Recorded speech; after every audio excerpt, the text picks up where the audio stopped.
What's up, guys?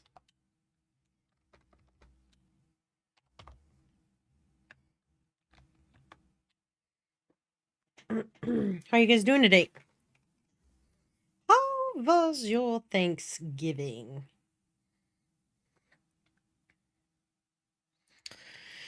Oh. What's up, Nakara? I am going to go over your design brief today so that you can get feedback on it and then start working on it.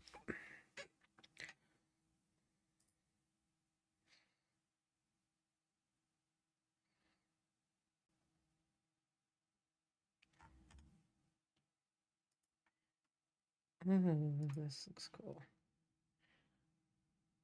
Hello, naughty little dude. Hi, Seamus. Hi, Bubba. We have a visitor, you guys. He's cute and sweet and naughty. Always. Nakara, how was your Step into Wix. How was your Thanksgiving?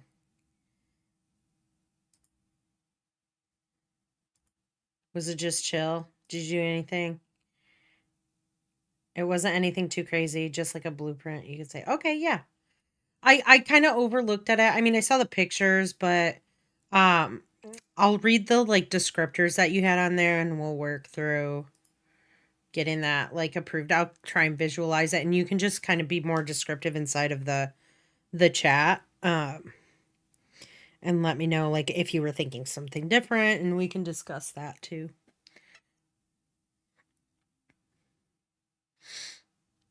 I had a good Thanksgiving. I didn't have to cook or clean, so good for me. I don't mind cooking. My wife likes to cook a lot more than I do. I like to cook, but sometimes I'm just like I don't want to do it, so it was pretty good. Just ate a lot and did a little bit of work. Same here.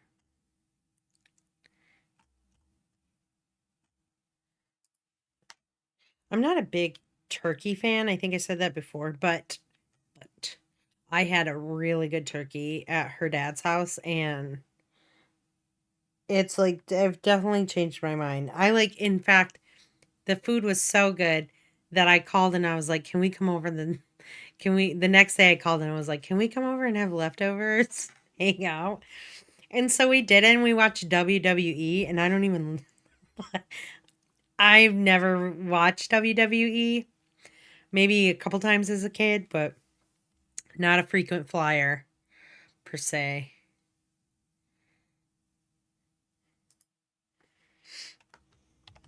Hey, Lena, how are you? How was your Thanksgiving?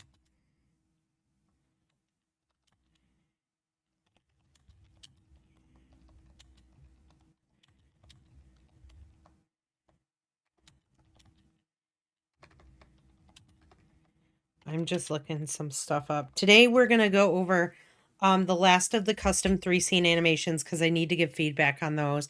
I think there's 5 today. And then also going to go over a couple more design briefs, and then if we have time I'm going to go over Elena, you're really the only one. In fact, I could do that maybe first for you, Lena. How to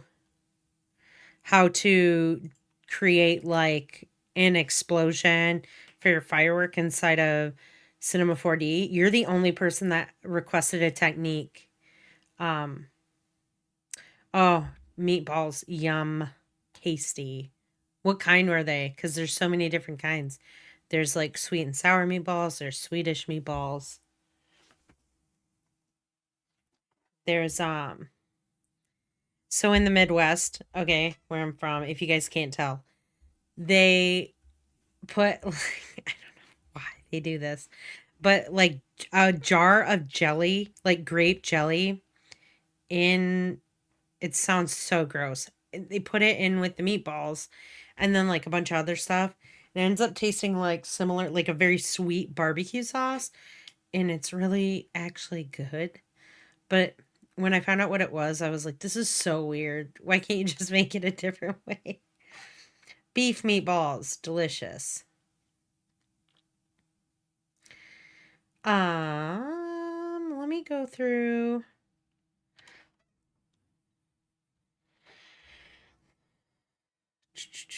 Just getting some stuff set up, you guys. Let's do that. I'm going to show you your technique that you requested, Lena, because you're the only one that requested one in that thing that I posted up. It's not closed, so you guys can request more stuff. But let me see if I can pull up a calendar app.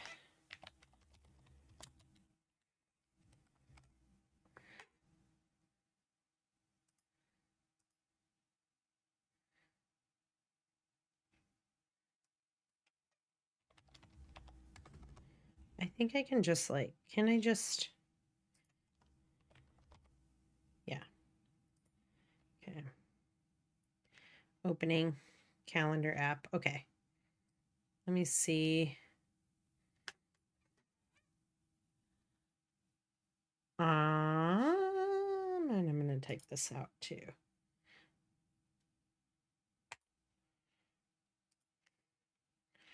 Okay. So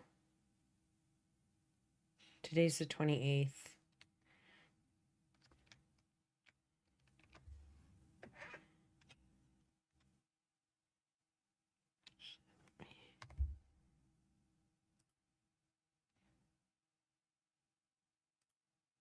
Okay. Let's do this. I'm going to type this out for you guys. And you know, we're not going to, it might slightly vary for what we do, but so today, which is 11/28, review projects / technique. We will talk about C4D, your Cinema 4D technique. Class on Thursday, which is 11:30. We are going to go over how to assemble your guys' reels. And then I think also we will yeah, I think that's what we're going to do on Thursday's class. And then on the 4th at midnight, which is a Monday, revisions to projects will be due. The second revision round. Here, let me put this. And that's why I'm going over the rest of the 3 scene custom animations today, is so that you guys have all of the feedback that you need to complete the second revision round. Because you'll need those for your reel, right? So you'll need to put those in. Actually, yeah. And then that's also when your first revision round due / first draft of reel will be due. Okay. The reel is not going to be as big of a project as it is to be animating and stuff like that. But it is, you know, a little bit more time consuming for you guys, but I need to go through your guys' first draft of your reel. The color scope project will likely not be involved inside the reel. That's something that you guys can add later on, after the course is done, just because, of how the project for the color scope and the reel run simultaneously together. So that's the only reason why that's not going to be in there. But so let's see, second revision round due, first draft of reel will be due on Monday the 4th by midnight. And then class on 11/05. I'll review the reels. And then probably more techniques. And all this time, I want you guys to be working on these, like getting your recordings ready, doing stuff for your color scope project, because then on 11/07, your first draft of Color Scope will be due, which is that Thursday. So a week from Thursday, the first draft of the Color Scope will be due. And then on 11/11,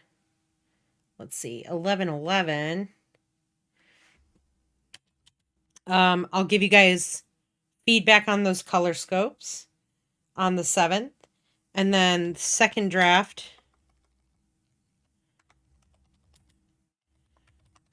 of Color Scope with the changes will be due.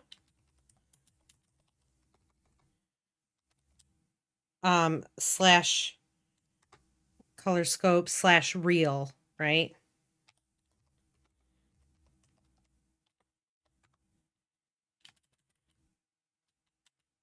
I'm just working this out in my head at the same time.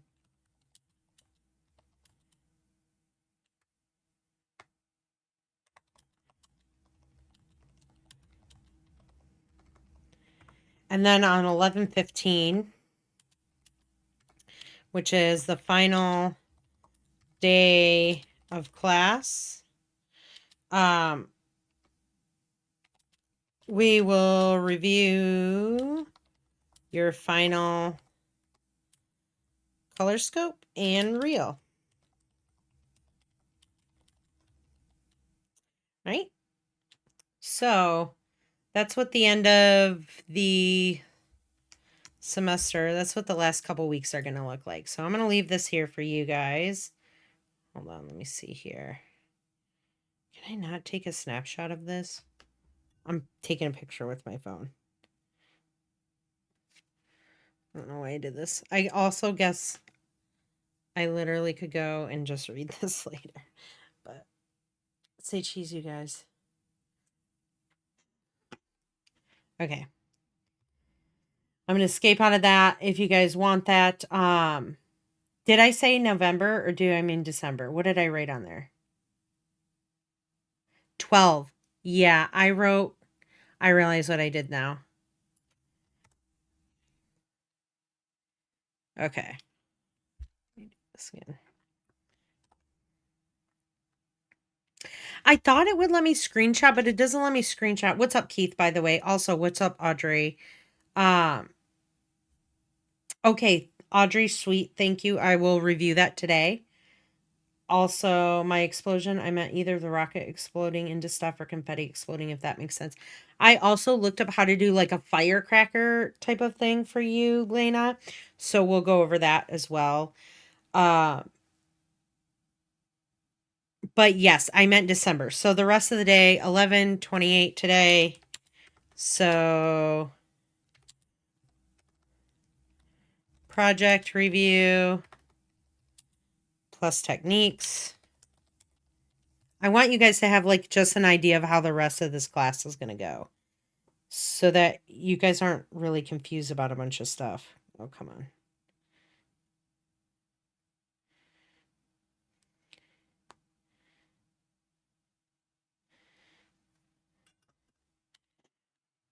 Okay, then class 11:30.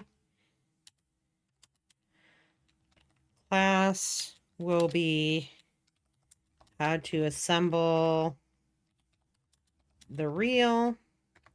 And then on 12/04, this is Monday night, equals Monday night. Second revision round and first draft of reel. I'm so happy you said that, Lena, and I had something covering the chat so I couldn't see. 12:05 class will be review reels / more techniques. So that way you guys have time until like the 5th to still write things inside of that, like because you're most likely going to be doing stuff and you're gonna be like, oh, I need to know how to do this, And so if that's the case, then those techniques you can write in that little module that I have up for you guys, and I can go over some of them if I get to it. And if not, I can always send you how to do those techniques. And then 1207, which is, I think, what day is that?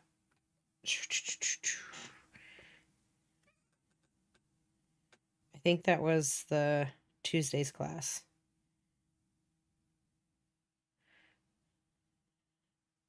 That's a Thursday class. Okay. First draft of color scat. Okay. First, let me be consistent here.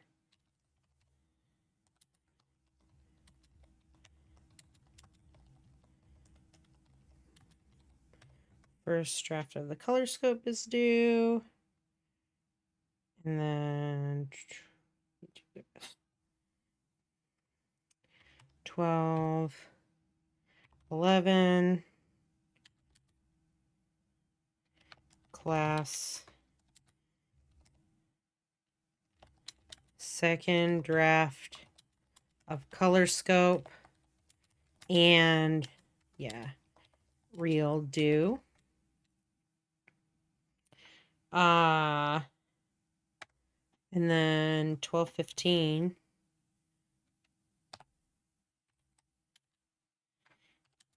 Freedom. Yay! Woo, yeah! Last day. All right. Last day of class. So if you guys want to screenshot that, you can at this moment.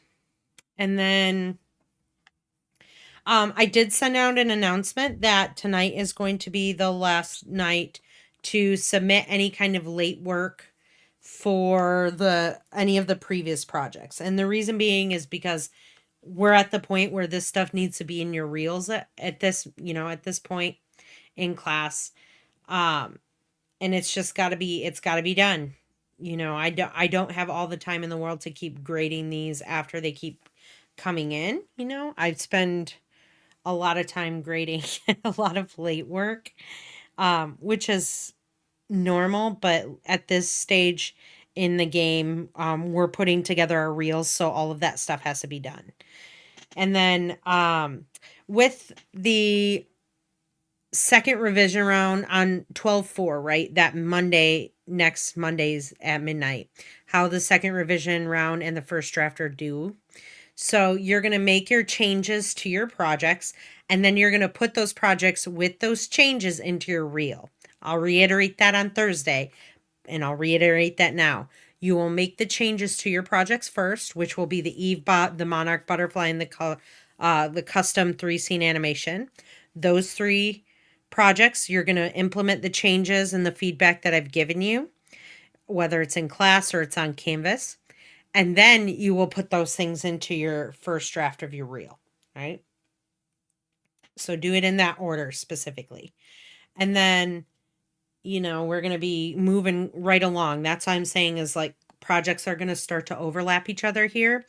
And so if you've been approved with your color scope, with the storyboard and the voiceover and all of your assets and stuff, if you have not started creating those assets and recording your VO and stuff, you better start doing it now, because again, not this Thursday, but the next Thursday on the 7th is when the first draft of that color scope is due.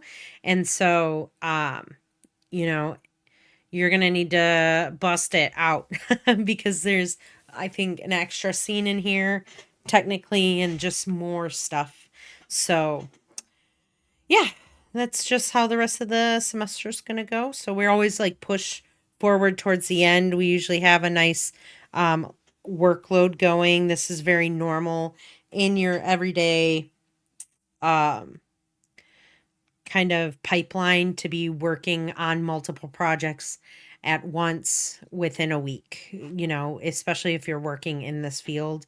You'll have a few projects going simultaneously, and you have to learn to prioritize those things. So at this point in the class, I feel like you guys have the ability to learn which ones to prioritize. But the reel is like your final, right? We do not have a final test in this class. Instead, it's a final project, and that reel and the color scope are like your final projects. So, if you're already really behind with other past works and stuff, at least put all of your might into these last two projects, the reel and the color scope, and give me something fun to look at, So, the Lena asked, so the reel would just include the EveBot, Monarch, and Custom 3 Scene, not all of our projects in general. No, that is for the revision round, right? The revision round is going to hold the EveBot, the Monarch, and the Custom 3 Scene. The first draft of your reel is going to include all of your projects that you guys have done in this class, minus the color scope, because we're still working on the color scope. And that's the reason, because we're doing the revision round, like your second revision round and your reel are going to be due around the same time.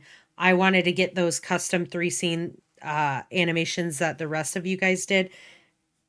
I wanted to give you guys feedback live in class today on those, so that you can implement that feedback for 12/4 Monday night. If you've already gotten all your feedback, go ahead and get started on all of the changes, and then I will be posting that module tonight, so you can just turn them in, all one video like we did the last time, and I'll just look at them at that point. But yeah, thanks for asking that question. We can clarify that. So again, the reel will have all of your videos from the semester. The revision round will just have the last 3 projects that we worked on, minus the color scope one. All right. So let's look at, I'm going to open up Cinema 4D. First of all, I want to get Audrey's design brief. Let me download that.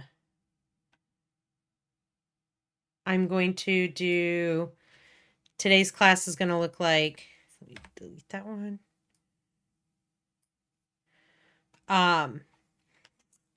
We're going to go over the technique for you, Lena. I'm going to go over the design briefs, and then I'm going to go over the last custom 3 scene submissions for you guys. So we're going to learn a little something new. Now, Lena, your rocket looked similar, from what I remember from your color scope, your storyboard. It looked similar to like a cartoon firework, right?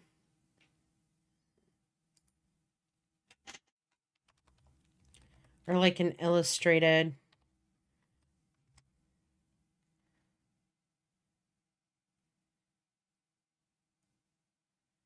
Let me see here. Kind of like a cone and then just a cylinder is what I'm going to assume.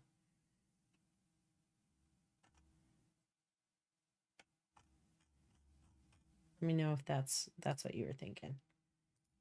Bring this over. 1 second, guys.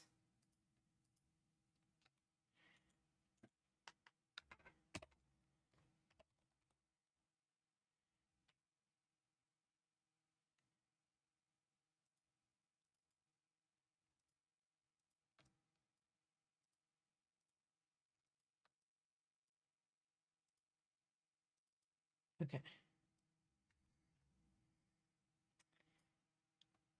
Yes, I also wanted to have a spark traveling up the fuse before it explodes. Okay.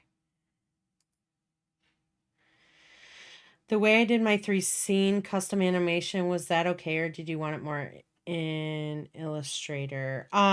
It should have been done mostly in Illustrator, but I haven't seen it yet, Nakara, so we'll look at it today. And then I'll give you feedback on that one. For your design brief, I saw that there were images in that one. And I was wanting more illustration, like hand drawings or like drawings inside of Illustrator, but how you did it for how quickly, it is what it is, and we'll go through it today and we'll discuss it. So first of all, let's kind of just build this cone. The one thing that I do want to do is I'm going to shut my camera off because you guys are going to need to see the attributes panel down here, and I want you guys to see the entire screen. So let me just shut this off here. And let me pull up my notes.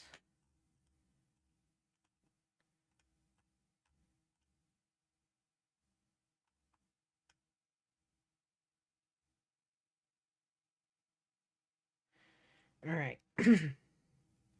So we've got a cone here. We're going to, I'm going to hit T and I'm going to scale this down a little bit because we don't need it so big. And I'm going to move that. And possibly, let's hit, what is it? Let's display NB. I don't know why I hit you, but let's increase the segments a little bit, not a ton. Right, so maybe 8. Rotation segments, 24. So it's nice and smooth there. And then I'm going to create a cylinder here, and I'm going to scale, hitting T. I'm going to scale that down. And I'm going to actually,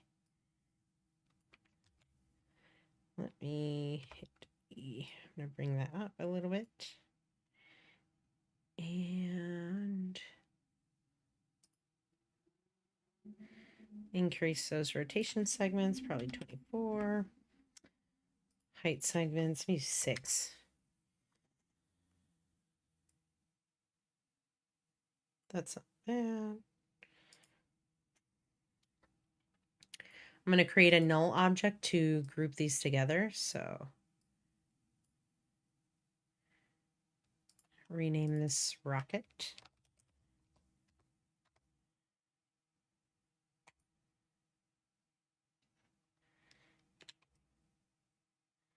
Okay, neat. You can always make this a little longer if you want to, but I'll save this. And then let's create we want to create like a rope coming out of it, right? So you can either have, you can take a cube and we can scale it down a little bit here. Because when I think of them, sometimes they have a stick on them, so you can always add this in if you want to. Scale it down a little bit more.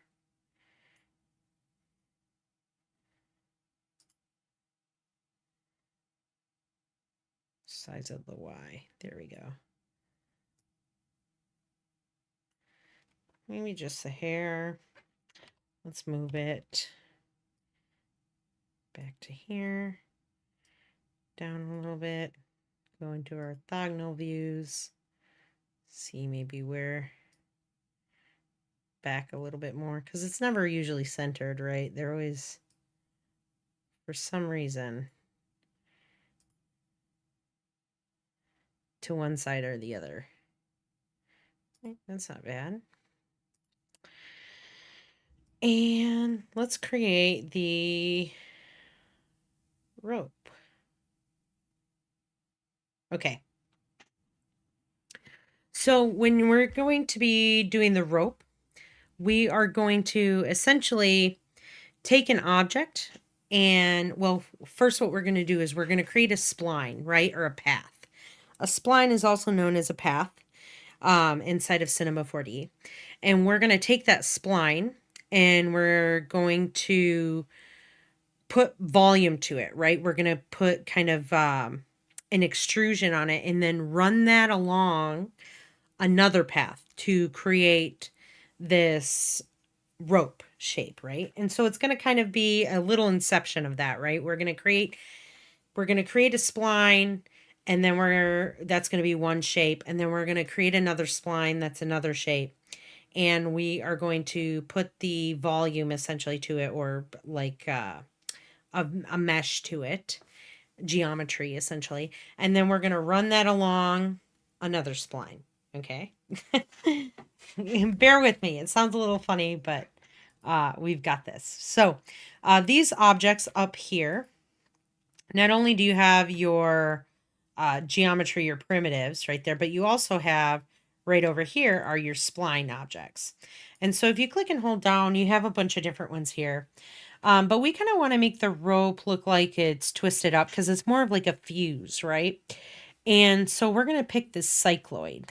And what we're going to do is we're going to essentially increase this amount. We kind of want it to be a radial, um, like mirroring itself radially, so that if you can imagine 5 of these around a circle, it would look like a flower, correct? And so when you add the cycloid, let me put this into here so that it's appropriately nested. But when you take the cycloid, the first thing you want to do is change the type over here from the cycloid to the epicycloid. I think I'm saying it right. I always feel like I'm never saying it right, but here we are, right?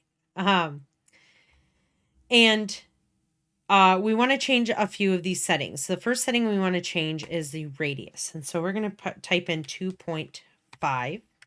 2.5 centimeters is going to make it really small. In fact, let's just hide this rocket so we can kind of see what we're doing here. And it's still not the shape that we want to, but we still have some settings over here that we have to adjust.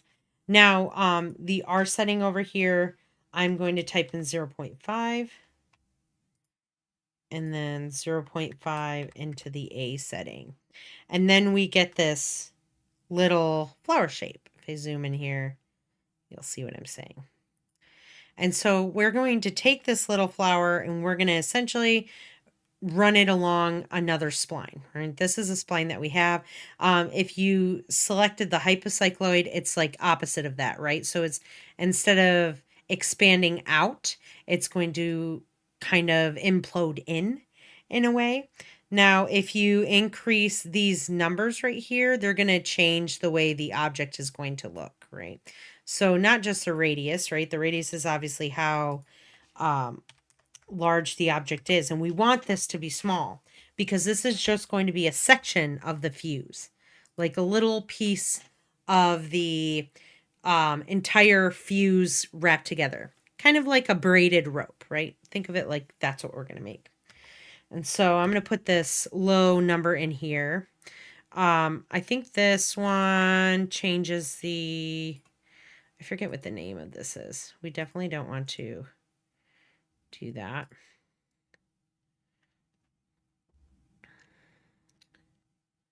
The start angle is not what that one is.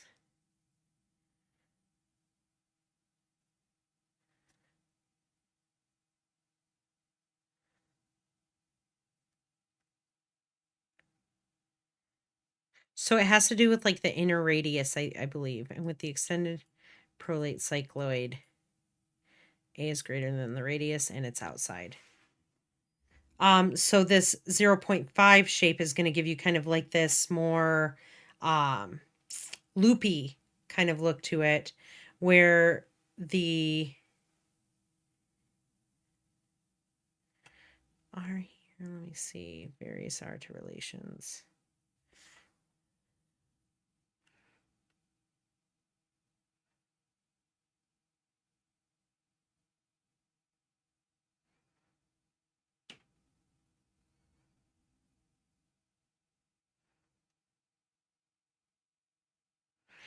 Okay, yeah.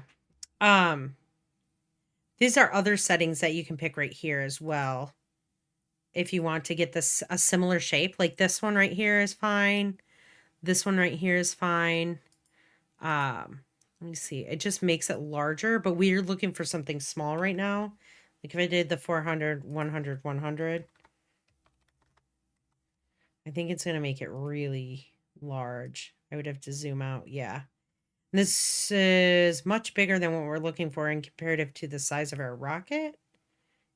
So we definitely need like smaller numbers in here to create those shapes. So 2.5, 0.5, 0.5. So this is just essentially how these splines interact with each other when they intersect, right? Let me do this and zoom back in. And so the next thing we want to do is we want to create like the shape that's going to be the shape of a fuse. And so we want to start off with another spline. But this time we're going to start off with a helix, right? You guys heard of helix, double helix is DNA. And we're going to just adjust this helix a little bit to look a little bit more of a smoother curve, maybe a little bit more of a wavy shape to it, and less of a spring type of look. And so the first thing I want to do is I'm going to flip this, right? Because I want it facing north and south, not east and west. And we're going to adjust some of these radiuses right here, the end, the start and the begin end radius, so the top and the bottom. And then also I think maybe the height. Let's see here. Let's just start messing around with this. So the start radius, let's put in 4. We need it smaller, right?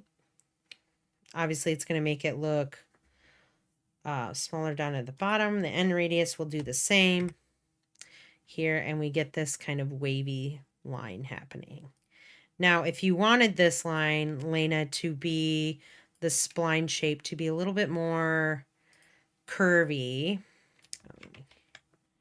undo that. What you can do is select the helix here, and you can increase the end angle. So like if I put this at 1500, it's going to make it more of a wavy shape. I don't mind the 720. I think that one looks rather nice here. But now let's go ahead and the intermediate points, you can change to adaptive if you want, but if you leave it at uniform, I don't think that's going to be a big issue. If it is, though, we will come back here and change that. The third step in this now is to add the geometry onto this with a sweep object. And so if you come in here to the volume builder or inside of the subdivision surface like drop down menu, there is an option called sweep. And we're going to select that. And then we're going to make the cycloid and the helix splines children of the sweep object. And so it should be like this and like this. But if I zoom in here, I think the order is a little bit off. Let's do NB, NA, so I don't have to see the here. Kind of looks like a pull apart Twizzler, right? Let's see if the order matters of this. It does matter. So cycloid should be first, helix should be last. The order should be the sweep, the cycloid, and then the helix. This is the parent. These are the children. All right. And the next thing that we want to do is start like updating the settings of the sweep here. Maybe I want to increase the angle. Let's try 900. That looks nice. I like that. All right. 900 here. And you're going to select the sweep because we need to update some of these parameters inside of the sweep because we want this right now. These essentially what's happening, if I change the angle, you can see that flower shaped spline that we created, added geometry to it with that sweep, and then it ran that geometry along that helix that we made, which is what we wanted. But we want these to not be so vertical because right now that's kind of how the sweep of that cycloid shape is happening. We want it to be twisted around here so it looks more like a braided rope like I was talking about earlier. And so in order to do that, we have to go into the sweep and we have to update some of these parameters here. And so under the sweep object, there is a details option here. And if we drop this down, you get a couple different graphs to look at and start working with.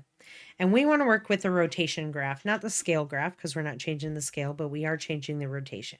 And now the order of this is going to matter. So you guys want to, I don't know if you want to write this down, Lena, or just, I'll just make sure I reiterate it. But instead of starting to change these right away, you want to right click on the graph itself and hit reset, right? So then we get this linear looking line that goes from the bottom of the graph to the upper right corner of the graph. And we want to change these settings here. So instead of from -180, we're going to change that to 0. And then we really want this to twist up. So like as we increase this number, you notice it's starting to twist and to twist and to twist. So the higher number that you get, I'll just type in 3000 here, the tighter of a twist that you get, like a braiding of the rope. And this is great, right? We have now this object that we can grab the sweep object and we can move this around and stuff like that. But we can't really change the shape of this. You could animate the shape of the helix and stuff, but that would be difficult to do. And so we want to essentially run this along another spline that we're going to create. And what that spline will do is it's like having the rope in a different area so you can animate the spline instead of animating anything within the helix object, because we have this shape that we want, this base shape going for us, and now we want to add that along a path. And so the next thing that I'm going to do is let's see here. Let's close this. Let's rename this to fuse. We'll save this. If you haven't saved it, make sure you do. And we're going to go ahead and create a null object. So go up here and press null object. And we are going to, let me check my notes here real quick.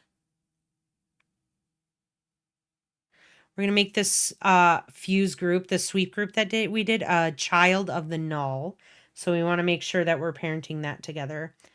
And then we're going to create like a custom spline. And so in order to do that, I'm going to go into my orthogonal view. And in my front view here, I am going to grab the spline pen tool, which is over here. It should be like in your basic tool set when you first open up Cinema 4D.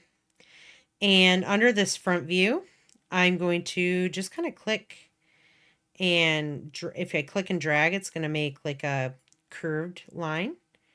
Right? Click and drag. Click and drag. Maybe like that. And so I have the spline going for me. I'm just going to go select the selection tool here, and that way I'm not creating more points essentially. And let's zoom out of here a little bit. We want to essentially wrap this object around this spline. And there is a special deformer, right? One of these purple things that allows you to do that. And it's called the spline wrap deformer. And so if you open the deformers up and you go all the way down here, it kind of looks like the infinity symbol, or number 8. And you're going to select that and add that to your scene here. And we first need to update the axis of the spline wrap.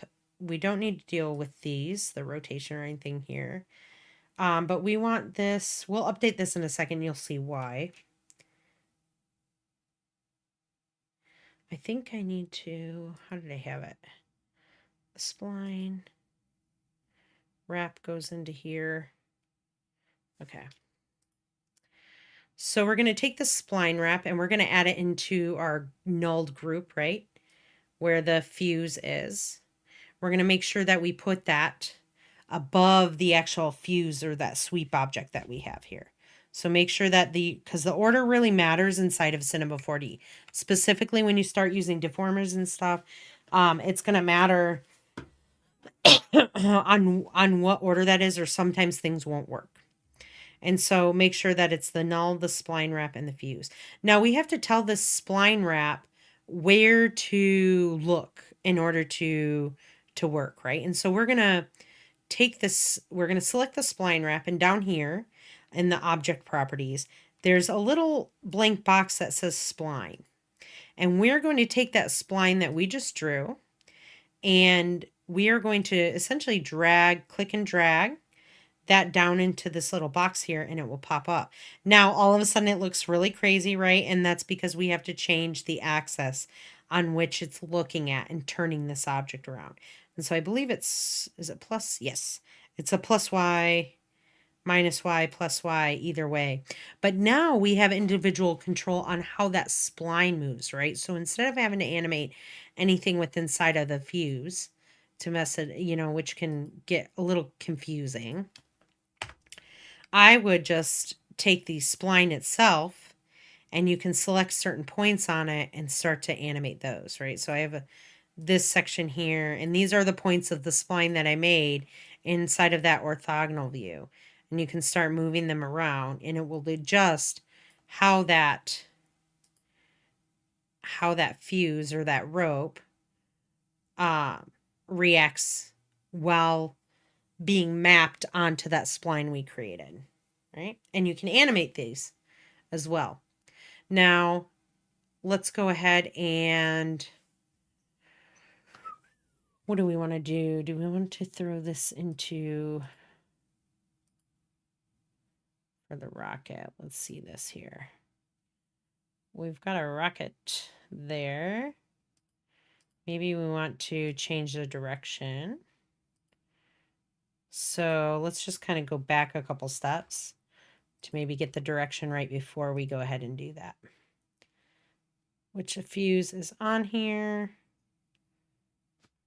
Let me undo that because I don't want to change my spline. Actually, yes, I do. I want the spline to be vertical. So, let me grab that spline tool again. And I'm just going to click.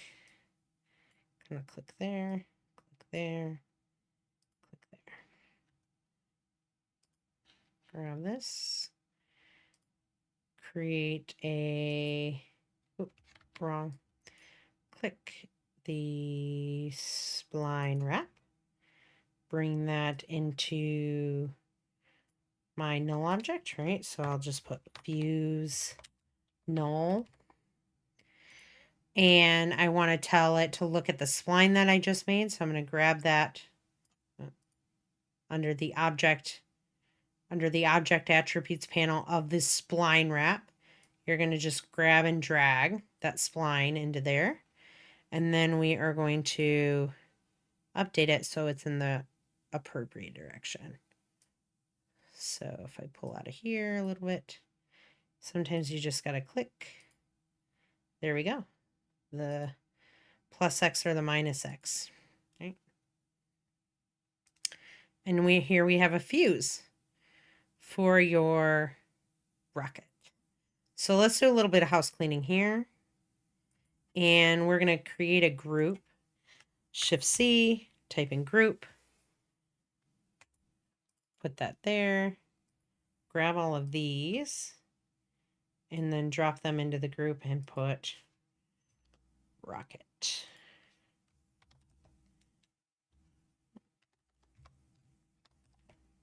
Or firework, right?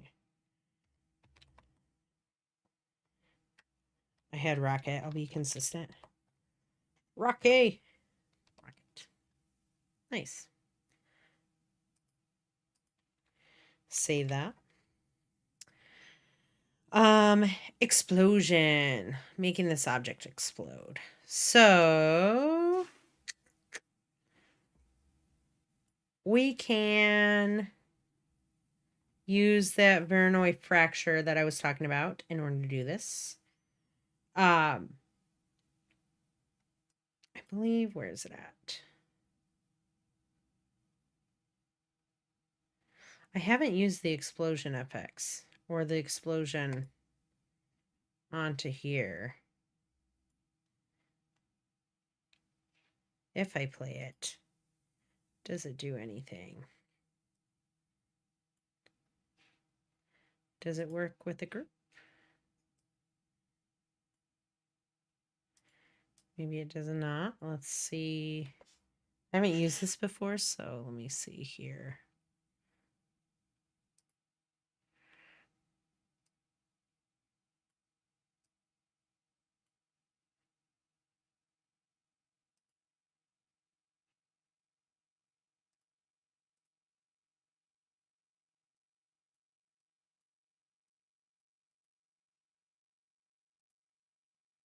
Ooh, yeah, there we go. I mean, that's one way to do it. This is let's see here. Let me drop the strength. Let me pause it first. And drop the strength to maybe 1%. Let's see what happens there first.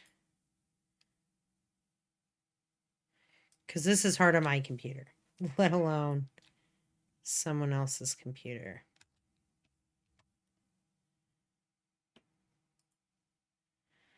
Let's try the Voronoi fracture and see if that works. I want to unselect that spline tool. I definitely don't want that.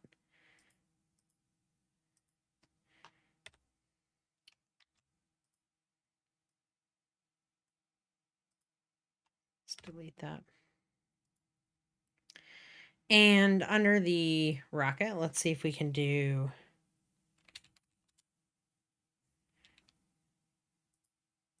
I don't know if I can add it to a group. We're going to find out. Under the cloner tab here, right, there's the option that says Voronoi fracture, which is essentially going to take all this geometry and break it up into a bunch of different pieces. And so we are going to add that. I think, I don't know if I do it that way or if it goes inside. Let's figure it out. There we go. So you're going to drop your rocket into the Voronoi fracture modifier right here. And all of a sudden you're going to see all these changes, like color changes happening on the rocket.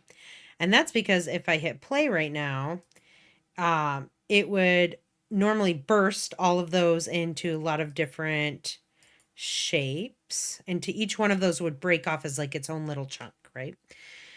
So let me go back. Let me just drag this back here.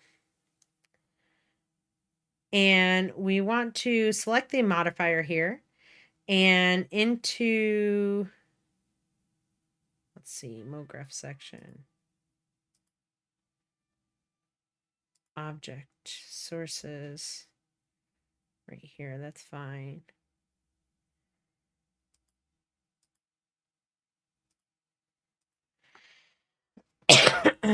Excuse me. Okay. We have to essentially make like dynamics for these pieces, right? And so we have to give them kind of like a weight to them or a rigid body. And so in order to make this work, we have to add a rigid body tag to the actual modifier, I believe. Let me just double check this. In order for it to explode. And so the first thing I'm going to do, I'm going to select that Voronoi fracture. I'm going to hit Shift C, and I'm going to type in rigid body tag. And it's under bullet here. Is it possible to animate the rocket moving up first before it explodes by delaying the fracture effect? Yeah, so you could, let me get the explosion thing down and then we can worry about doing that. But you could just, let's see here, take the rocket itself and under coordinates, you could, let's see, this is a Y. Okay.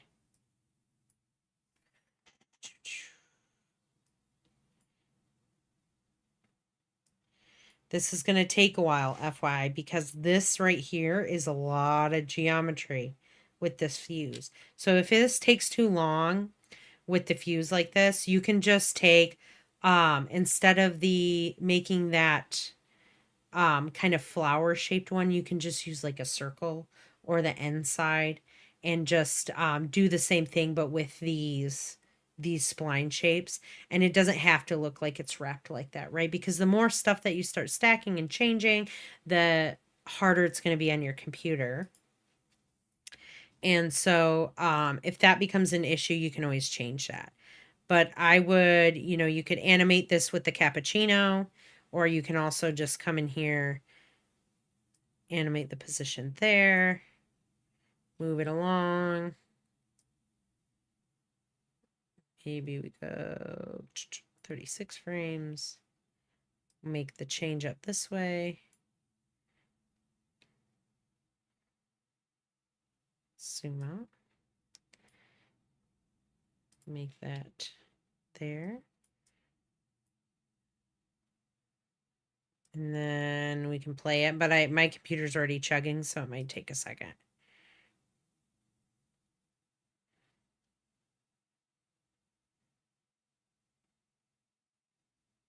Yada, yada, yada. Of course, these won't. It depends on how long this takes, right? It depends on the path that you have it animating along. But then you would obviously go in here and ease your motions. What you could do is you can animate one of these rockets like that with the explosion. And then you could render it out as a PNG sequence and then bring that into After Effects and then offset the layers similar to what you did with the butterflies so that it makes a bunch of different variations of it. And that way you don't have to do a ton of these rockets all in one project with a bunch of them. It won't take forever. It'll only take forever once, and you'll get it done once, and then it should work for you. And so that's what you can do is animate the position there. But let's go back to this Voronoi fracture, and I'll show you how to kind of delay that explosion. The first thing we want to do is add that rigid body tag because we want to make sure that it's got some dynamics to it here. Just double click that there. And we're going to go, I think, under the collision tab. So when you select an object, you get a bunch of different attributes panel right down here. But if you also select a tag, you get the attributes for that tag. And this is where we want to start adjusting things for that Voronoi fracture that will determine how it explodes for us. So if I hit play right now, you're going to notice that everything's just kind of falling apart and it's dropping to the floor because there's gravity that's affecting it. We're adding dynamics to these pieces and to these objects. And so we're going to have to update those so that it kind of explodes out into multiple directions rather than just dropping once. And so if I go back here, if you just bring I might actually take off the position keyframes so that I'm not dealing with the chugging along. Let's delete those there. So that this will play a little bit faster, hopefully. There we go. But you understand now, Lena, how to animate that, right?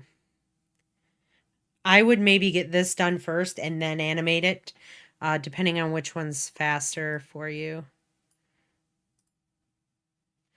But as soon as I hit play on here, it's going to fall apart, right? Very quickly it did it. Let me just go back to the beginning. We're going to zoom in a little bit here. And under that rigid body, I keep hitting the wrong. There we go. Selecting that rigid body tag, we're going into the collision option here under the attributes panel. And we're going to increase the size increment anywhere from 3 to 4. Let's see here.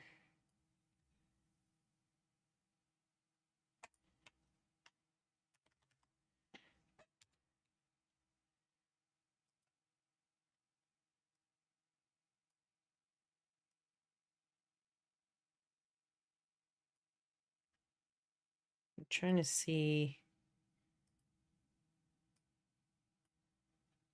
There.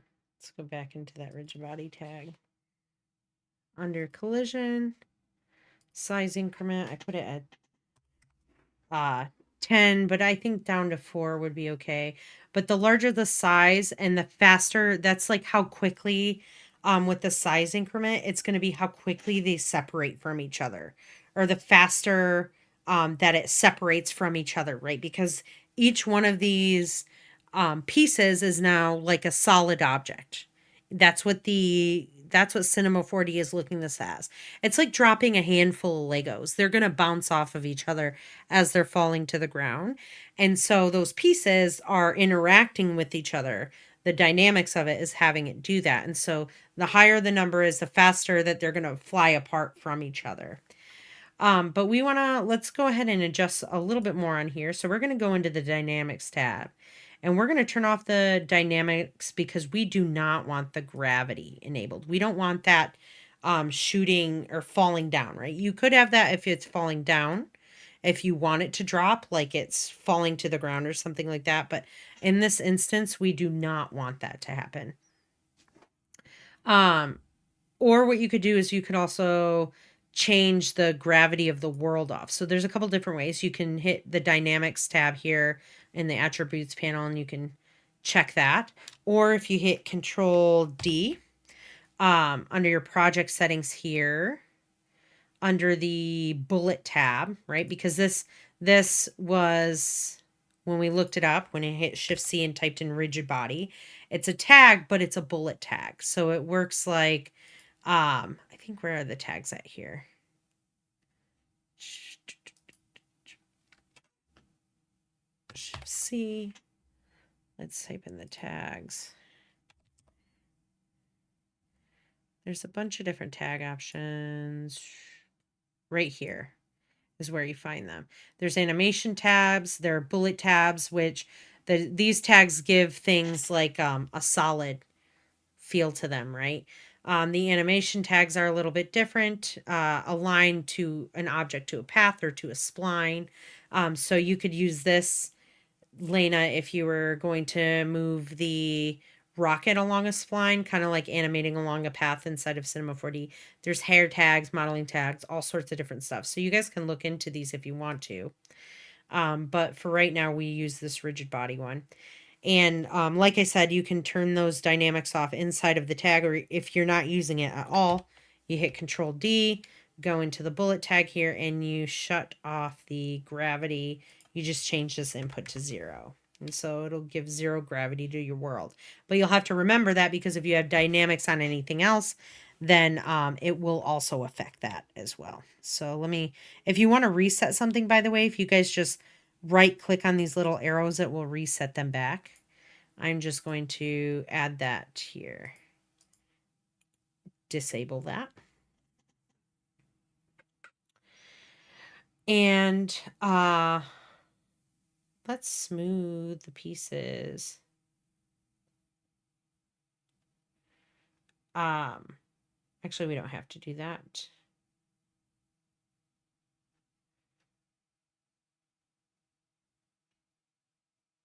You can't really scrub through I don't think with the dynamics you can really scrub through the timeline.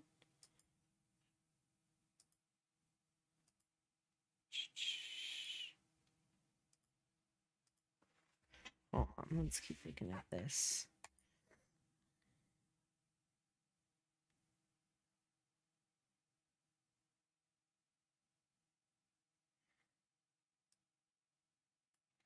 Let's increase the bounce.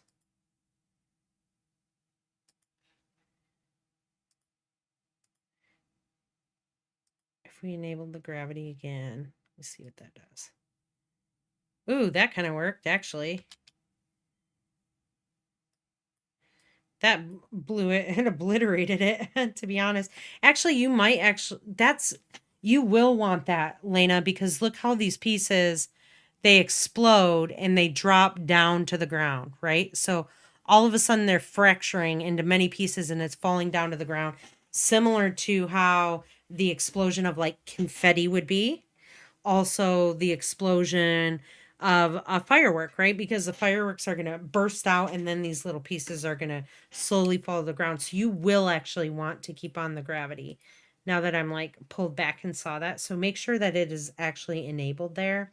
And then as far as the timing of that goes, there is under the basics tag, or is it the dynamics one? So instead of immediately, let's see here. Let's pause this. Let me go back to the beginning. I would definitely change the, first of all, in this tag here, under the collision, I increase the bounce, maybe drop that down a little bit so the explosion isn't so, there we go. That one looks good. The 400. Let me see here. Self collision.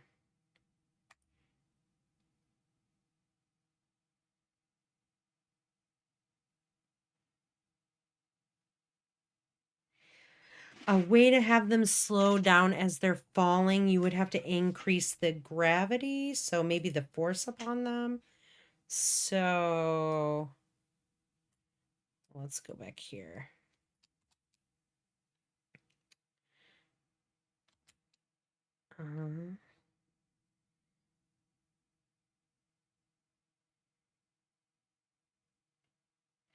Maybe increasing the drag a little bit. Let's try that. I haven't really done that before, so let's see what happens. Oh, that definitely slowed it down. Let's go back to the beginning. All right, so let's see. And I'm not sure if it's because my computer's a little bit chunky, but under that, again, let's drop the drag down maybe to 5%, right? Because sometimes in order to tell how if things are working or not, sometimes you have to increase it a lot. Sometimes you don't. Sometimes like just a fraction of a percentage change will make the effect be like really chaotic or like normal, and then like going up like 5% just makes it super chaotic. So we're kind of learning along the way here. Let's play that again. There we go. That actually looks really nice. And you could use, essentially, it kind of turns into confetti itself, which is kind of crazy because I wasn't expecting it to really do that. Let me see. Neat. Okay, cool. Yeah, so just increase the drag there, and that'll increase the, it essentially like is like pulling it down, I think. Let me see what the drag. It's not really doing that because maybe even like 2%.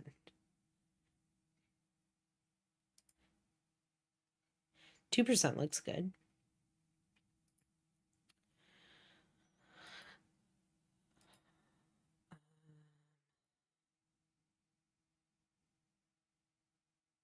Is there a different way? What you can do though, because I know you wanted to animate it first, right? And right now the explosion is happening immediately. I want to address this before I forget.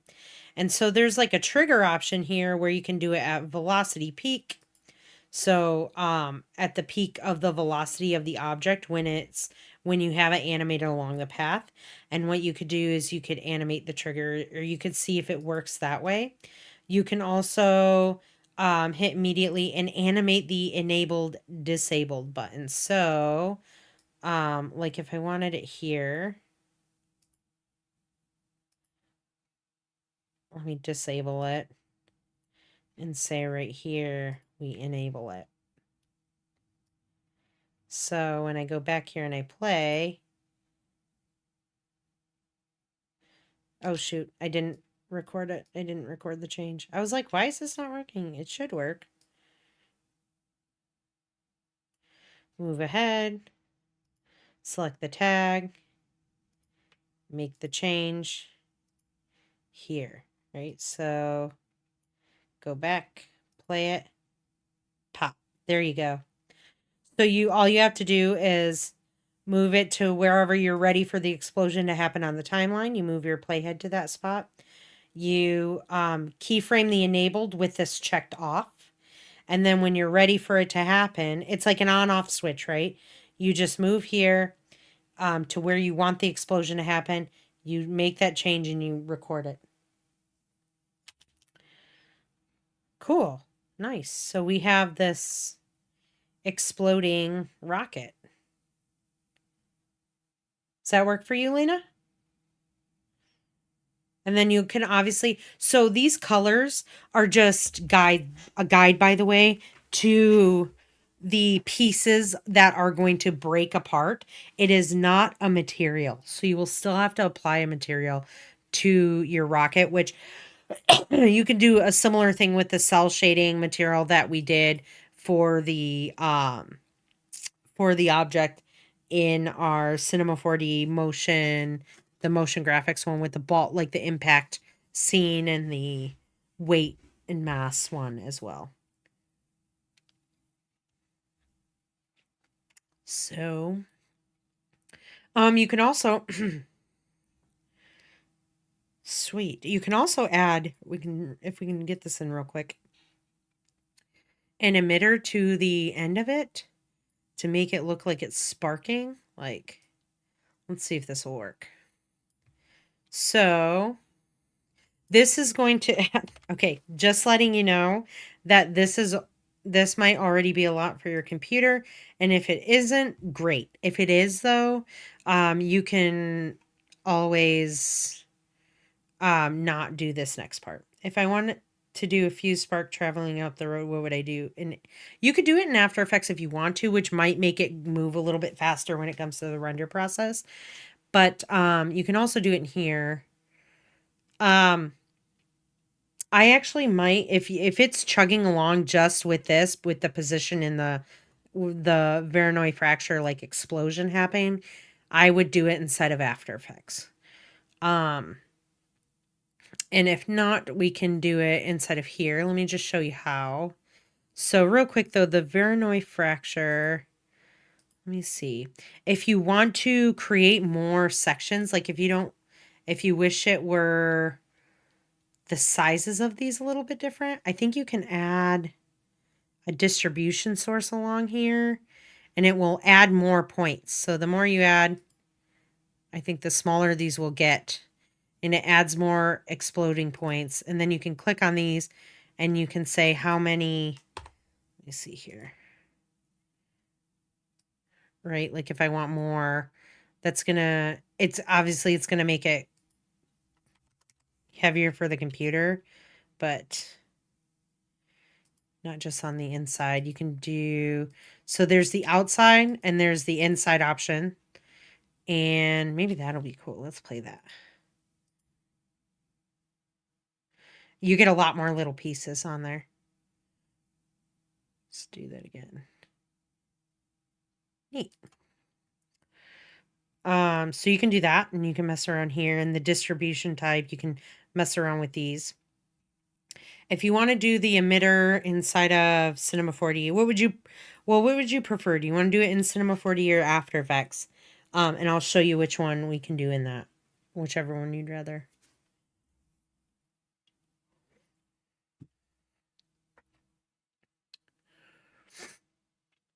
It's essentially inside, well, I'll just do it real quick. Inside of Cinema 4D, it's a simulation because we're emitting particles. The sparks are particles, essentially. And we have to simulate them, right? And so we're going to go down to simulate into emitter. And the emitter, let me just hide this stuff right here. The emitter can be animated as well. You can also take this and parent it to the fuse that you did at the base of the fuse. Cool.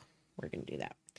So if I play this, all of a sudden you see these little particles coming out of the emitter. Now, if I hit Control R to do a render setting, oh wow, it does have all of this stuff. Hold on. Let me just delete these out of here. Let me do it in a different, I'm going to do it in a different thing. That was a test that I was doing. So you're going to go into simulate and select an emitter and a particle emitter. And I'm going to play this. And when I play it, you're going to see these particles like all coming out, right? There's no gravity being affected by these ones.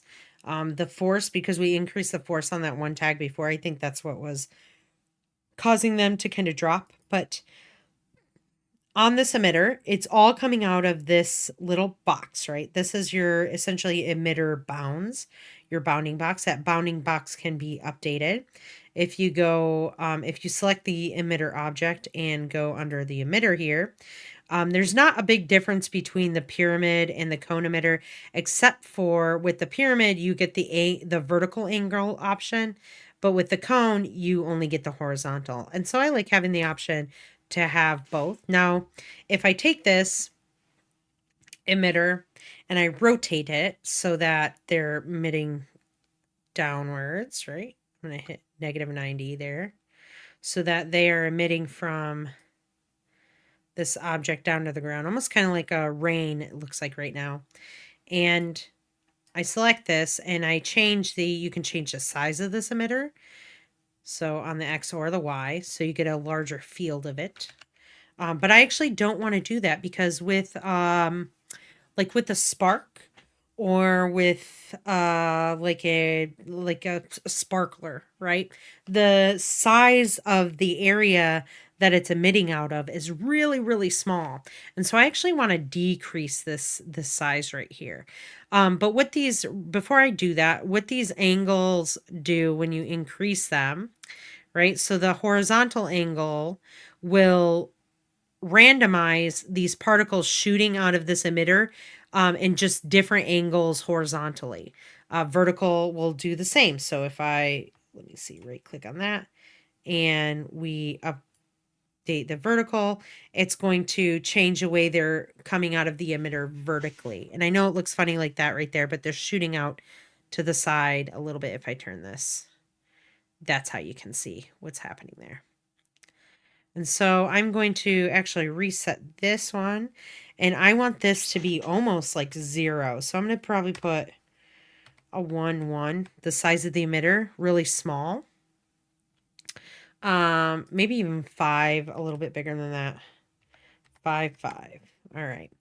But I also want these to be emitting from this all over the place. So not just directly down. I want it to be like this 360-degree emission happening from this emitter that I have. And so I'm going to, under the horizontal, I'm going to type in 360, right? Because it's shooting it out of all areas. And then I'm going to increase that vertical to 180 degrees so that we just kind of get it shooting out from all different angles right now. And if I go into the particle section here, you can see that there's the birth rate. There's a bunch of different options here. Birth rate is how many particles are coming out of the emitter at the beginning, right?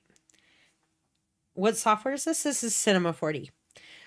So the particles are being birthed out of the emitter, and this is how many are being emitted out every time. Now, the viewport, the birth rate viewport is how many that you're seeing happening on your screen. The birth rate renderer is going to be how many that you're seeing inside your render. So you can always drop this number down if things are running a little lower. And then with your render, keep that number up if you want to, in order to, you know, just have more in your render. So your computer, it just helps with the how your computer works and runs, right? So I'm going to increase this amount though. Let's see. Let's try 1,000. So we have a bunch happening at once. I'm going to change the render to, but now if I hit Control R to see the render preview, you don't see anything, right? Because we have to add some more options here. Yeah, not a problem.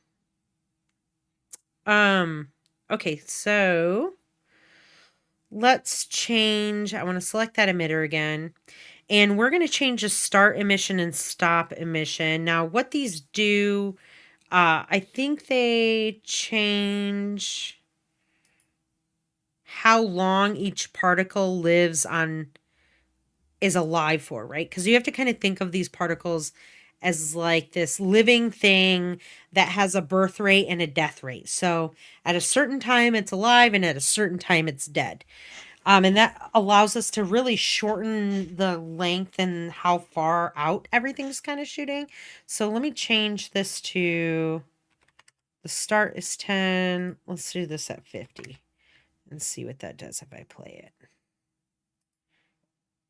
So at 50 frames, that's what happens. So at 50 frames, this is how when things start to come out of the emitter. So it doesn't start until the 5th frame, or the 10th frame, which I have here. So at 10 frames is when this is going to start to emit particles out of it, and it's going to stop emitting them at the 50th frame. So once I hit to 50, it's no longer going to be, you're going to notice that nothing's coming out of the emitter directly. It's just the particles continuing their life cycle.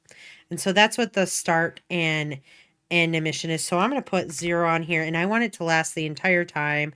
So I'm going to put like, I don't know, 100 frames there because it goes beyond. So that way this is consistently emitting things like a spark would do for a fuse, right? The lifetime right here is how many frames the particle actually lives for. So if I shorten this down to 50, each particle will last up to 50 frames. So as I'm going here, it's going to kind of wrangle in how far that spark is going, because they're dying after 50 frames. So the ones that start here, right? These ones that begin at frame 0, once they hit frame 50, they're dead. The spark's gone and that particle's dead. Even though it's still emitting new particles, right? Each particle is only living for 50 frames. And so I'd probably actually want to drop this down and have each one live for maybe 25 frames. So that way it's more of like the spark. I would even increase the number here, maybe double it, because we're doing like a fiery spark. All right. Nope, don't want to do that. Let me select this here. Pause this. Let's save this as like use. Let's see. The variation of the lifetime, right? So like if you increase this to 100%, some of these will be different than others. So there's a few different variation options within this particle attributes panel right here, right? And so each variation is related to the parameter that's above it, right? It used to be side by side, but now they have a below each parameter. So the variation, this variation is tied to the lifetime of the particle. This variation here is tied to the speed, or is tied to the speed. And this variation here is tied to the rotation. If you wanted these to rotate as they came out, you could increase the rotation here, but you're not going to see anything because there's nothing tied to this yet. If I wanted to have something, let's say I took a little cylinder, and we're going to drop the size of this a lot. We want this very small. Really tiny here. And say that we wanted this emitter to emit all these cylinders. You would take this primitive and you would drop it down into the emitter as a child of the emitter. And you want to select the emitter, and you're going to click show objects. Now there's a ton of them, all right, because we have a bunch here. Let's drop this down to like 100 so that there's not actually that many happening. Now we're going to go back here, right? So there's a bunch of these little cylinders that are coming out. So that is our particle, right? That we're showing, hey, this is what we want to be the particle. This is what we want it to emit. So Lena, if you wanted to create something interesting looking, you could do something like this. But the next thing that you want to do is not just hit show objects, but you're going to want to render instances.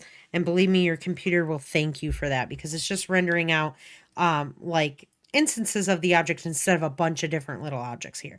The only problem with the emitters right now, the base model inside of Cinema 4D, is that it doesn't account for the particles touching each other, right? The particles are essentially like each one of these spheres, or I'm sorry, the cylinders. The particle is in the very center of each one of these cylinders. And so if you had this hitting a floor or hitting an object, it's going to account where that particle is and not where the geometry is. And so that's the only downfall to this. In X particles, you do get the option to have more control over that, but unfortunately in this you don't. But Lena, with what you're doing, it's not going to be a big deal anyways. So we're going to have the emitter here. Let's increase this again to 2000, 2000. And let's vary the speed of these a little bit. So let's say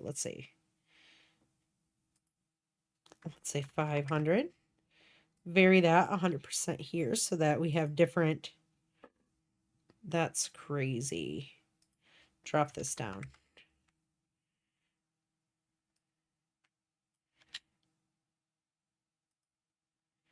And I think because of variation of the lifetime. Let's see here. There you go. So you'll just mess around with these a little bit more too. Maybe I want to vary the lifetime like 5%. The speed, maybe keep the speed up there, but maybe not vary the speed at all. So they're all kind of shooting out at the same time. Now, how we get this spark to happen is we want to essentially trace all of these particles so that it shows something there, right? And so we're going to do that by adding a tracer onto this emitter. I believe the tracer is under simulation. Let me see here. Where is the tracer?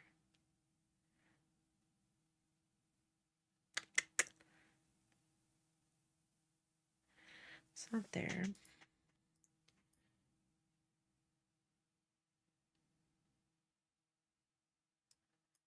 I might just search it. I'm just going to search it. So Shift C to search, and TRACER, tracer generator MoGraph. So we're going to add that to our project here, and it's tracing. So now all of these little particles have something that's like a line that's following it, right? I'm going to drop the amount here down, half of this, so we can see.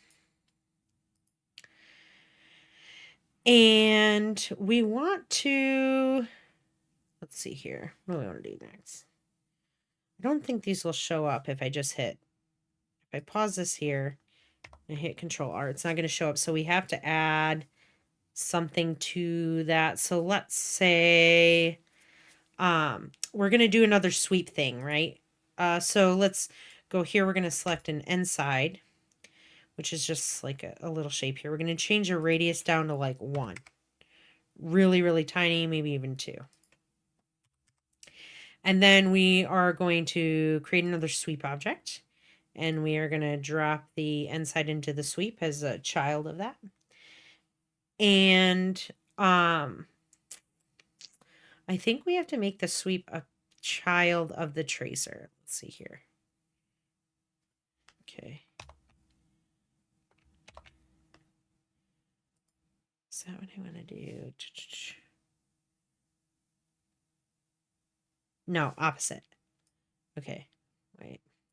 I want to make the tracer the child of the sweep. I think the order matters here. There we go. Okay, cool. So we have all these tiny little things coming out.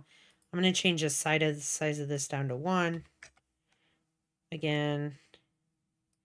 So it should be sweep as the parent. The first child is going to be the spline that you end up using. And then the tracer is going to be the third the second child technically. But now you're going to be able to see this in the render preview. So if I hit Control R, you can actually see it there because now it has geometry added to it, right, with this tracer happening. I don't know if you guys remember what a koosh ball is, but it looks like a koosh ball from like the 90s. So now if we play it, we've got these particles emitting and there's traces happening from them. Okay. Now, I think we have to shorten the amount of life that the tracer has. It's trying to break on me. There's a lot here. So I think I'm going to, in order to just show you, drop these down.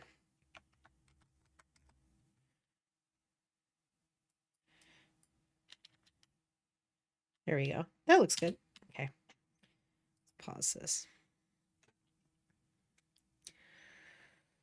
Let's change the tracer, some settings in the tracer. Okay, down here under limit, we're going to select from end, and we're going to change the amount to like 15 here. And I think that's going to shorten the amount of, it's going to limit how long that thing can trace it. For like, I believe this is frames. So from the end of it, how long it lives on here. And then let's see. We want to, I think, select the, if you want to add gravity, you're not going to add gravity for this, but if you wanted to add gravity, like if it were going to be a firecracker or firework explosion, you would select the emitter. I think you go down here under include and you go up to simulate, and under forces you could select gravity. And I think then that will give it like it's falling. Yeah. Ooh. Almost like crazy looking hair. I would change the acceleration, right? You can change the different options here. But I would just drop the acceleration down to like 100. And it allows them to kind of have like this arcing shape to these particles. And that would look actually really nice, Lena, on yours. But we kind of want these little, because right now it's just looks kind of like tubes, and we want them to kind of taper at the end. And so we're going to do that inside of the sweep. Very similar to how we did it inside of the sweep for the fuse. So I'm going to select the sweep object, and under the objects tab, under, I think, scale, we're going to change the way this graph looks. And so if you go to load preset, I like to start off with this shape right here and then just kind of work with it. But if you look right now, right away, it's starting to taper the actual shape of the emitter, or I'm sorry, of the tracer. So they're both tapered at the beginning and at the end of the tracer, and then in the middle it gets the fattest, right? So we can just kind of change this around a little bit. Maybe I don't want it to be there. Just kind of adjust this to whatever you think looks good. Maybe I'll bring this down a little bit more. Shorten this. Holding down shift. Shorten this. Holding down shift, kind of shorten this. And it just gives these kind of like a more varied look to them. And when I play it, neat. That looks really cool. Correct. Yes. You could parent it to the rope to follow the rocket as it's flying through the air. I don't know if the scene is going to be on screen long enough, you could animate it along the rope and like shorten the rope at the same time, but I don't think it will be on there long enough for that. I think that I would just stick this at the end and just give it the effect that it looks like it's lit. You can try that though. But yeah, you would just parent it. So you would bring it into You'd bring it into here with your rocket. Let's see. And then you would move the emitter down here to the bottom of the fuse, and then you would parent it exactly like you're thinking. You're on the right track. But we have like this fuse or this like spark happening here, and then you can just add a material on it. So if we go to materials and go to the standard one, or you could create your own material, right? What color was yours, Lena? It was red, right? If we just go to red, we don't even need a reflectance. Really, you don't want to show it. There you go, and you can go to sweep. And you can always, like, if I double click this, I don't know why it's not showing me that, but you can type in, again, your red, green, blue values there. You can type in your hue saturation values here. You can type in your hex code here if you have a hex code. So if you have your color palette all picked out, you can just manually type that in. Yeah, but now, right, we've got like the emissions happening. You could add, let's see here. Let's pause this real quick. And then let's look at this under, there we go. We have like this kind of spark that's happening there. You can also make this,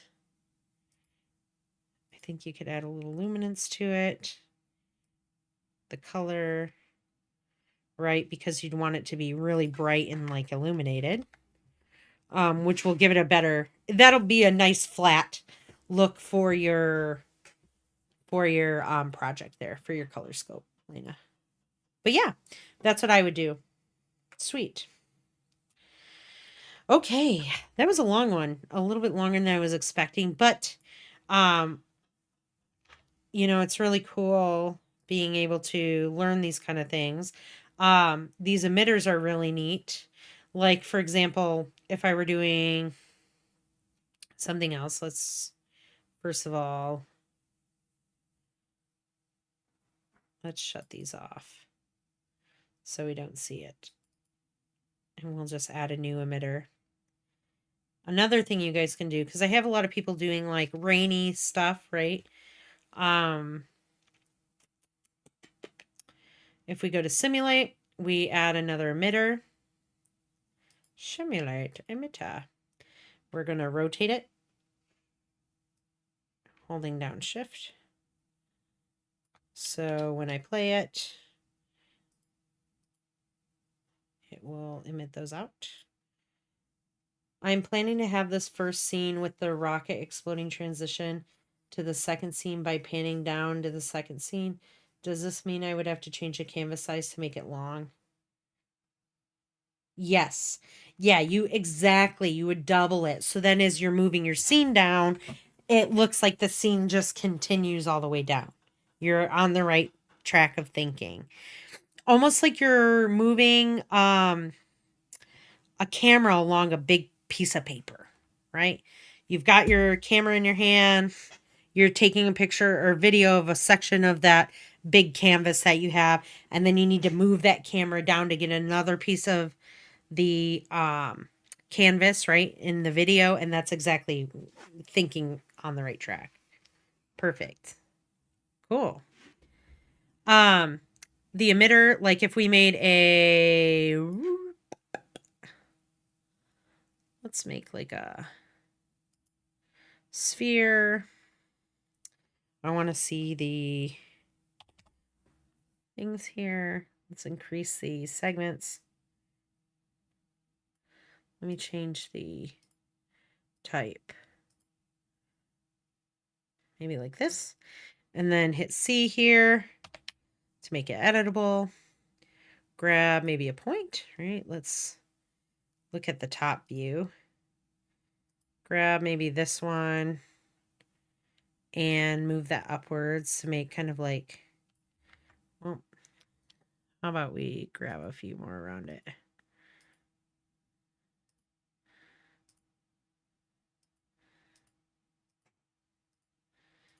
I guess you could also do this with a cone, which might make it easier. Let's do that, actually.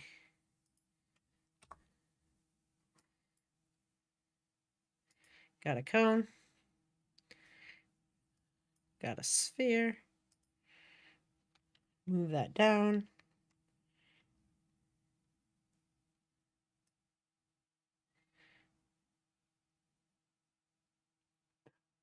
Ooh, we could even do the sphere, right? We can increase the size or the roundness of that, and then do the hemisphere, which is half of it, and then rotate it.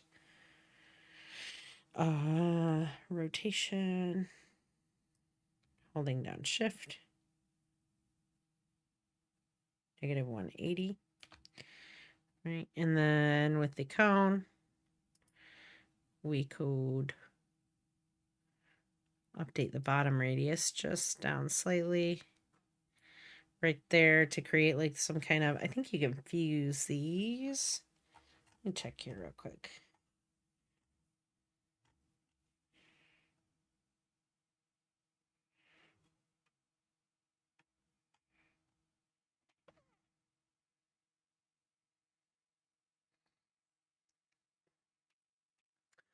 Hold on 1 second. Maybe I'll show this later. But either way, if you had like, we'll do this in a different class because we're already at 750.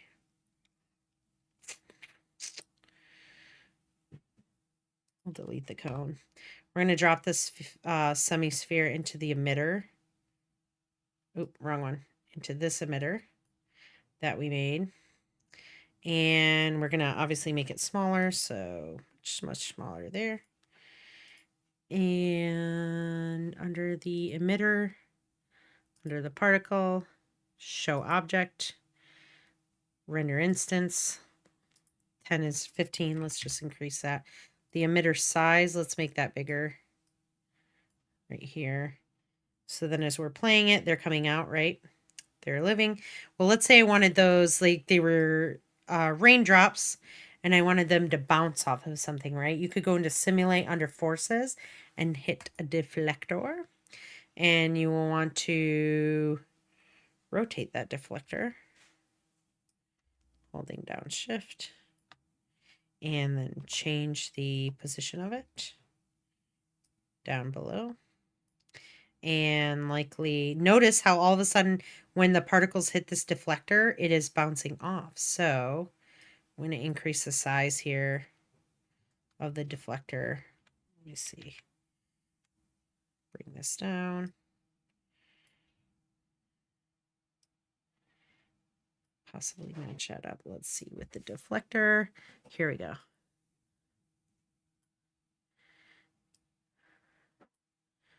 And so now all of these particles are bouncing off of this object that's deflecting them, right?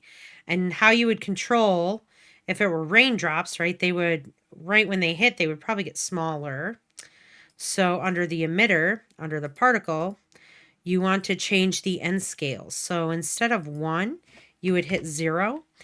And then what that's going to do, if I increase the variation, is that at the end, it's going to make them smaller as they hit. Let's see, because if I make them bigger, they're just going to get bigger in size. But if I go down to 0, they're going to become smaller. Right? So another just technique there you can use with the emitter, and messing around with these different forces tabs can allow you to do just different things with these. So yeah, some good things to learn today. And you can do that Voronoi fracture thing with a lot of different stuff. So it doesn't have to just be that. It can be any kind of shape that you create in here. All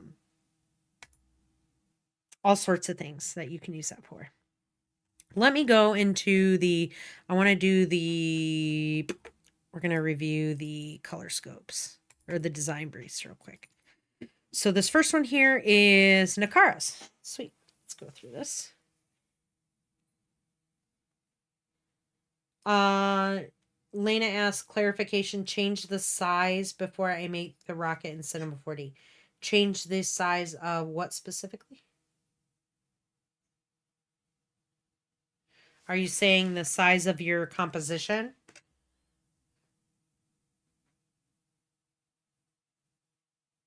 Inside of, are you trying to do the composition size inside of Cinema 4D? Because I would do that inside of Okay, before you make the rocket. No, I would do that inside of After Effects. So instead of your composition inside of Cinema 4D being 1920 by 1080, it would be 1920 by 2160. Versus changing that in the you could do it if you wanted to inside of Cinema 4D, but I don't think it's necessary.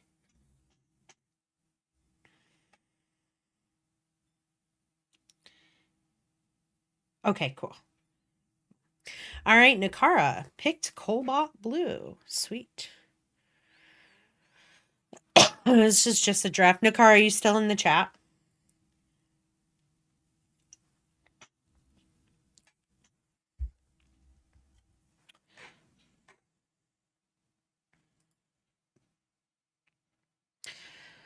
So, Cobalt, I'm going to go through this and then we'll talk.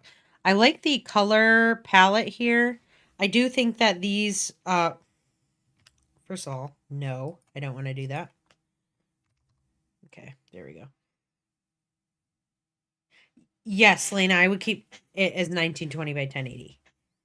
I might cut the video off. You could try it the other way as 1920 by 2160 if you wanted that rocket to show up also below the if you wanted it kind of to be longer. You could do that. You could try that. I've never done it. But you can try it if you want to. But I would just keep it 1920 by 1080 and possibly have a camera animation at the same time you're animating the rocket inside of like a camera animation inside of Cinema 4D, kind of like you did with the Eve bot project, but adding the camera motion in it as well. But if that's if that's kind of more confusing, you could try the 1920 by 2160. You could try that and see if it works. And if it doesn't, you can let me know and we can figure something out. But okay, Nakara, I like, first of all, I like this color. I think these colors are too close. So I would almost skip one, right? So I would probably get rid of this one and then go to this one and then get rid of this one because these two, this one and this one are too close. And then this one and this one are too close in value to really get a nice differentiated color palette. And so then the next one I would do is lighter than this, like 50% lighter than this. And then you can always use white as like your accent color. Let me do this real quick. So I would adjust your color palette a little bit. Here it looks like it stands out pretty well.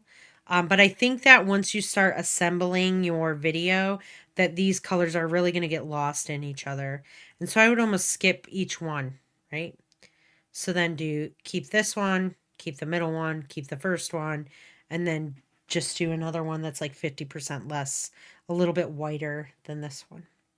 Less saturation. Are these your sentences? Cobalt was discovered in 1735 by Swedish chemist George Brent. Cobalt is an essential source of gamma rays. Cobalt is also used to make airbags in automobiles. Huh, really? Cobalt is primarily used in lithium-ion batteries and in manufacturing magnetic wear resistant.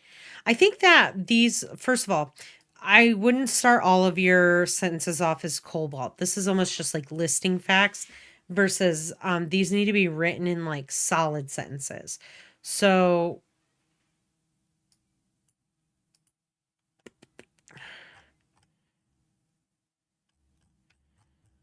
I would just say, you could say cobalt is the color of technology or something like that, or the automobile industry, or, I don't know, as far as, because there's a difference between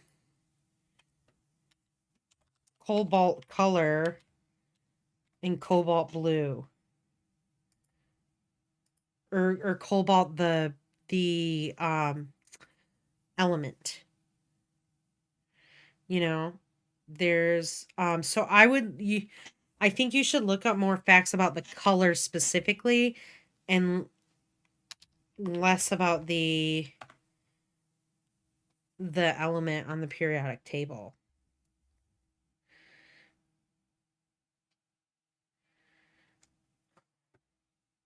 You could talk about like how the chemist George Brandt kind of figured that out.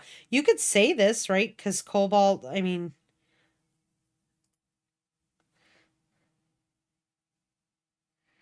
so because it's a renewable, cobalt is like a renewable energy technology. It was sought after as an important blue dye. So it's a burnished silver color in its raw state.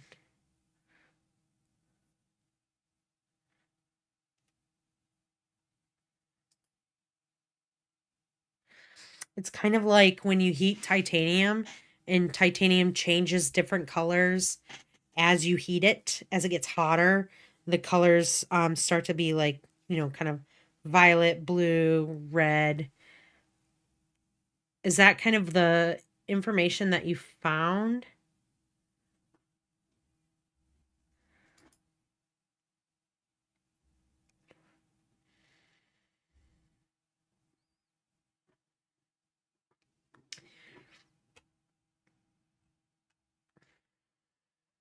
Coloring agents in ceramics. See, these are the type of facts that I'm looking more for versus the ones. I mean, these are interesting facts, but these just aren't necessarily related to color specifically. So I would rewrite these and then submit it back into me. Like for the most part, I'll just do a more in-depth dive in the facts.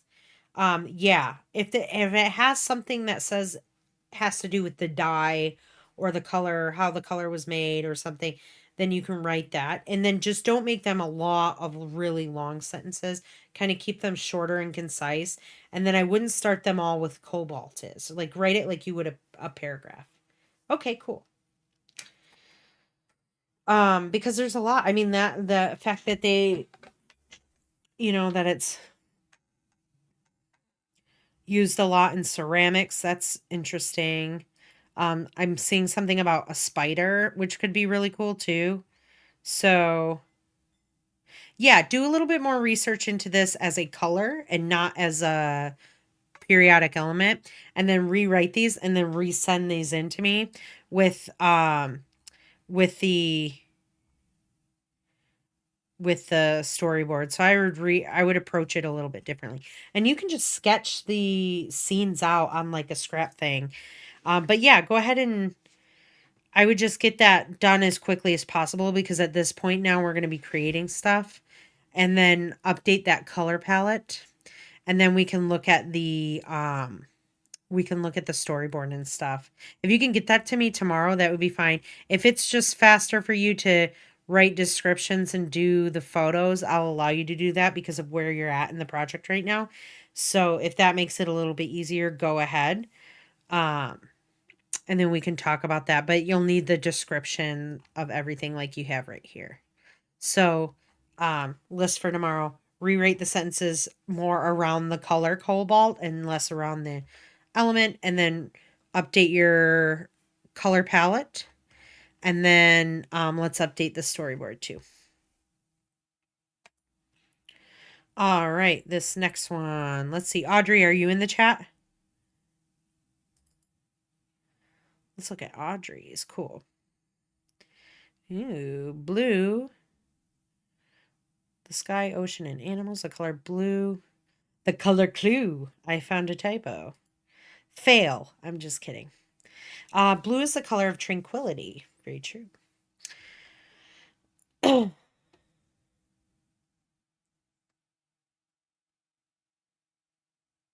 That's okay. I mean, if it was in Adobe Animate and hand drawn, we'll take a look at it, right? I'm probably not going to get through all of them. I want to get through these first, so I'll look through that. And if I need to have those, I'll do them tomorrow. Maybe make separate videos for you guys, or just write them in write your feedback inside a canvas. So I'll let you know. but we'll see if we can get to that today. Blue is a color of tranquility. Sentence 1. The color blue has many meanings and emotions, as one of those emotions is the feeling of sadness. Really cool. Yeah, of course. Not a problem, Nikara. The color blue represents Earth's oceans that cover most of the planet's surface. There are many planets, or there are many plants are Earth. Okay, we need to update this part of the sentence because I'm not sure. There are many plants.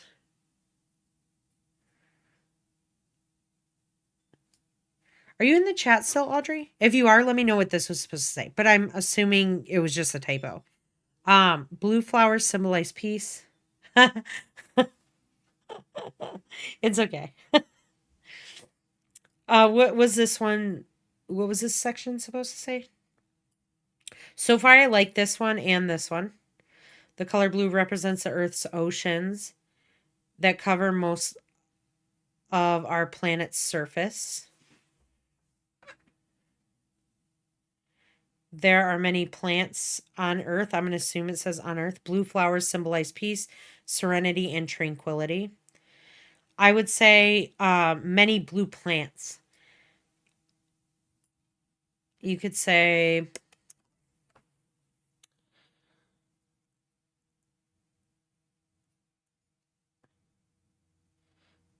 there are many plants that are on Earth. I think I would rewrite this sentence. I would say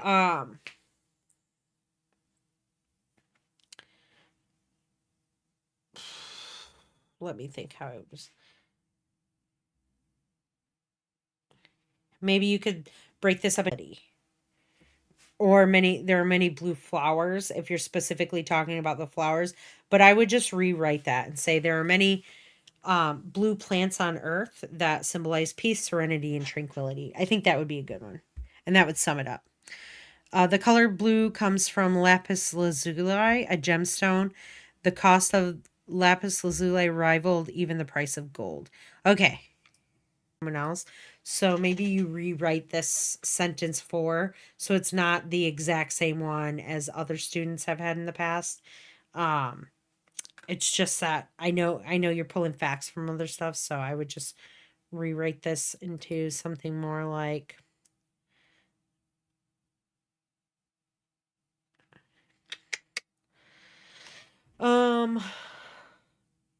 like maybe lapis lazuli. The color blue comes from a gemstone. Maybe find a different, I would find a different fact for this one because we've heard it so many times. I feel like there's got to be a better fact out there about blue that we could throw in here. So I would just rewrite this. Maybe if you can rewrite this into a better sentence, great. Into maybe something that's not so obviously the same as other students.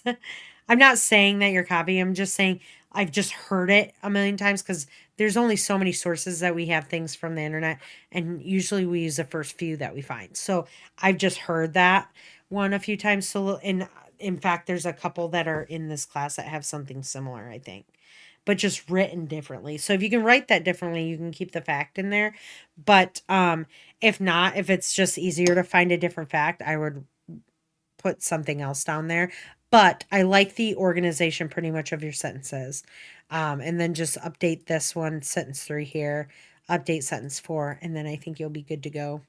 The color palette looks really nice. I think that the difference in your blues they're strong enough to see from a distance, the variation in saturation, right? So there's enough contrast that's happening in your palette. So that looks great. And you can always add white or black into there if needed. I'm going to drop past this section here and just get to the right here. Perfect. Blue is a color of tranquility.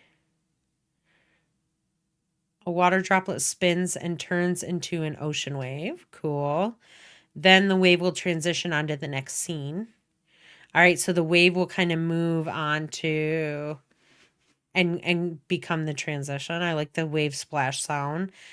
This one, if you wanted to hand draw it, like Nakar likes to do the hand drawn animations inside of Adobe Animate, you could do that if you wanted to. I think that would be cool. If not, maybe we can address this. I did show how to do a water animation last class using like a wave warp effect on a solid layer. So if you want to know how to do that, you can check that out there. But this is more like a tidal wave, and I believe that Jesus had done that in his colors, his custom 3 scene animation. And so maybe I can try and figure out a way to do something similar to this. But I think that hand drawing something like this would be a better effect if you could do it in the amount of time that we have. If not, don't worry about it. We'll figure something else out. Hello. Hello, little friend. Hi. Cool. This is going to be 2D. This one is the color blue has many meanings and emotions, and one of those emotions is the feeling of sadness. A girl is crying, tears are going down her face, and then the camera zooms in on her face. Okay. The camera follows the tears, I'm assuming down on her face. Then on the tears, the camera zooms in. All right, so we're going to zoom in on the tears. Cool. And the teardrops fall into the next scene. So we're kind of following the water, like the teardrops as they move around. I like that idea. 2D Illustrator vectors. Nice. This is cool. This could be cool. Sad sounds. The teardrop falls into the ocean. This would be great. This is great. So this one would be good to use that technique that I was talking about before. With the using the wave warp on a solid layer. So just watch how to do that in the last video and you'll know how to do this effect. But that's really cool because then you can follow it down. I will show on, let's see, hold on one second. Let me see if I can show you guys, like if I have time, how to show bubbles. If not, I've done this in a previous class last semester, showing how to use a particle emitter inside of After Effects. So very similar, right? Except you only get the X and the Y options, so there's no Z space, but using a particle emitter inside of After Effects to create bubbles. So I would check that out from last semester, and if not, I will try and remember that. Okay, so we did the rocket explosion into confetti. I'm going to cross that one off the list. Straight through.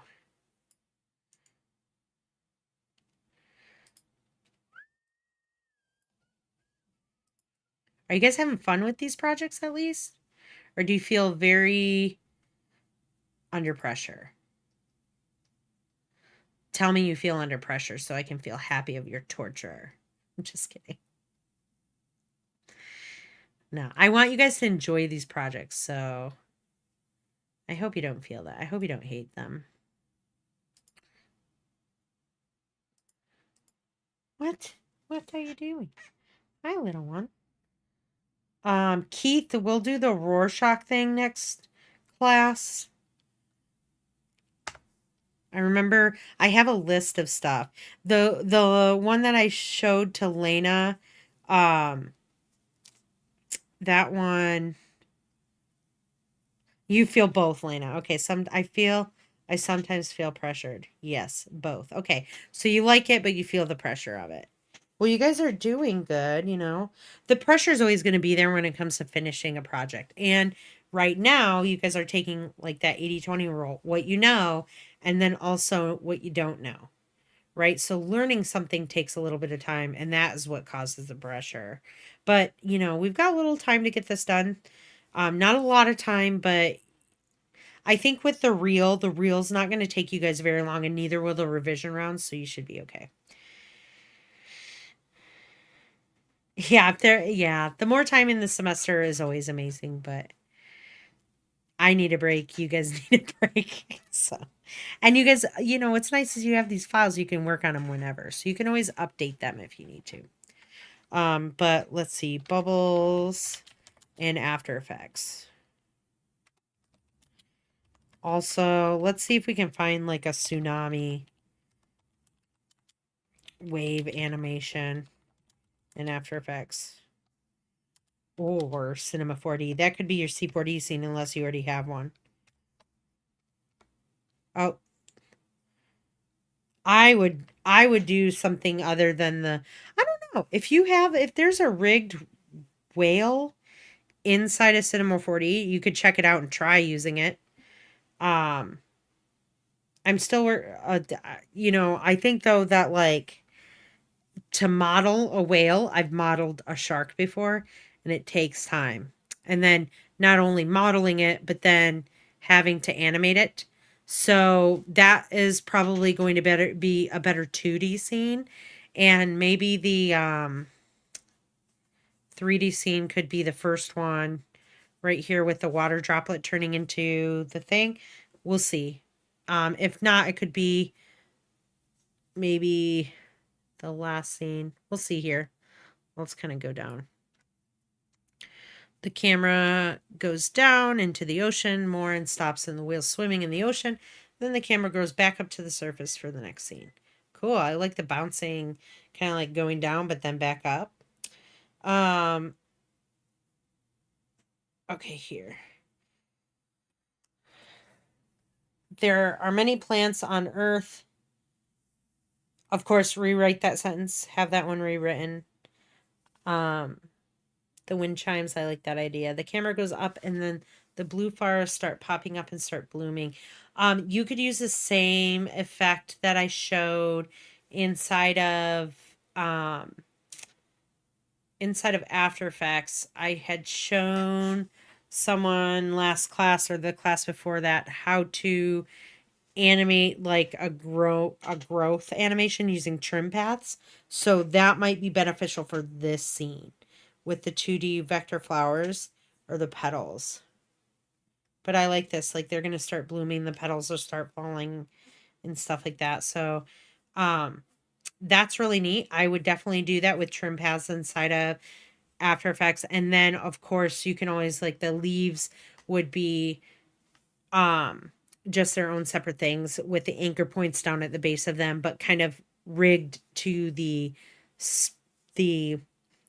trim paths line. So the path on there. Does that make sense? Also, Keith said, I'm still working on having power facts while writing in a poem style like Edgar Allan Poe. It's not easy. Oh, so you're gonna write in the poem style? If you can pull that off, great. But if you don't have time for that, just don't worry about it and just maybe, if because that might be take more time. So, learning when to make those executive decisions is really important when it comes to your time frame. Right? If you can't get it done within a certain time frame, then you're like, okay, let's axe that idea, but let's maybe make some other idea up that would work. So you could always do just a fact about Edgar Allan Poe that has to do with like relating to the color black with him. And if not, if you can write it in that style, then kudos to you because that will be great. But this scene here, if you can rewrite this sentence, okay, cool. In case of failure, you have it written first. Okay, I like that. Audrey, if you could rewrite this sentence right here into something different, then you could use the 3D for the lapis lazuli, right? So I would try and I think that would be your quickest option is rewriting that and then having that as your 3D scene instead of this one cuz um this one you could just do like the shape of the body of the whale, have the tail separate, have the dorsal or the pectoral fins separate, and then maybe those move slightly a little bit back and forth, but that tail you can just animate like that, or the puppet pin tool would work really good in this situation as well. So do the 2D here. We just don't have time for a 3D one. It would be really cool. But that would be maybe something you would learn in like one of Casey's other 3D classes. But right now it's just, hello, what are you doing down there? Sorry, guys. 1 second. Get down. Get away. No way, dude. Not cool. Get out here. Get out here.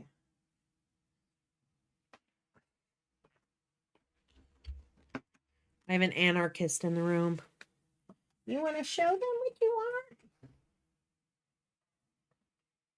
I'm a little anarchist. I'm trouble. I'm in a really cute little body, but I'm a little devil inside. Yeah, aren't you? Here you go.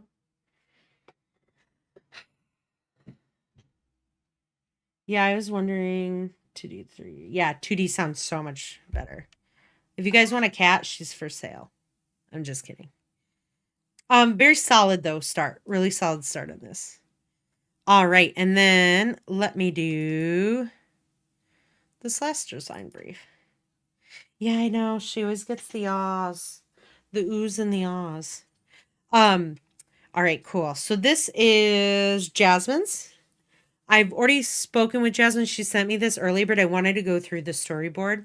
Her sentences are great, but I just think they're a little bit too robust for this project. And so I suggested cutting this one, scene 1 and scene 6, because scene 2 through 4 or 2 through 5, perfect amount.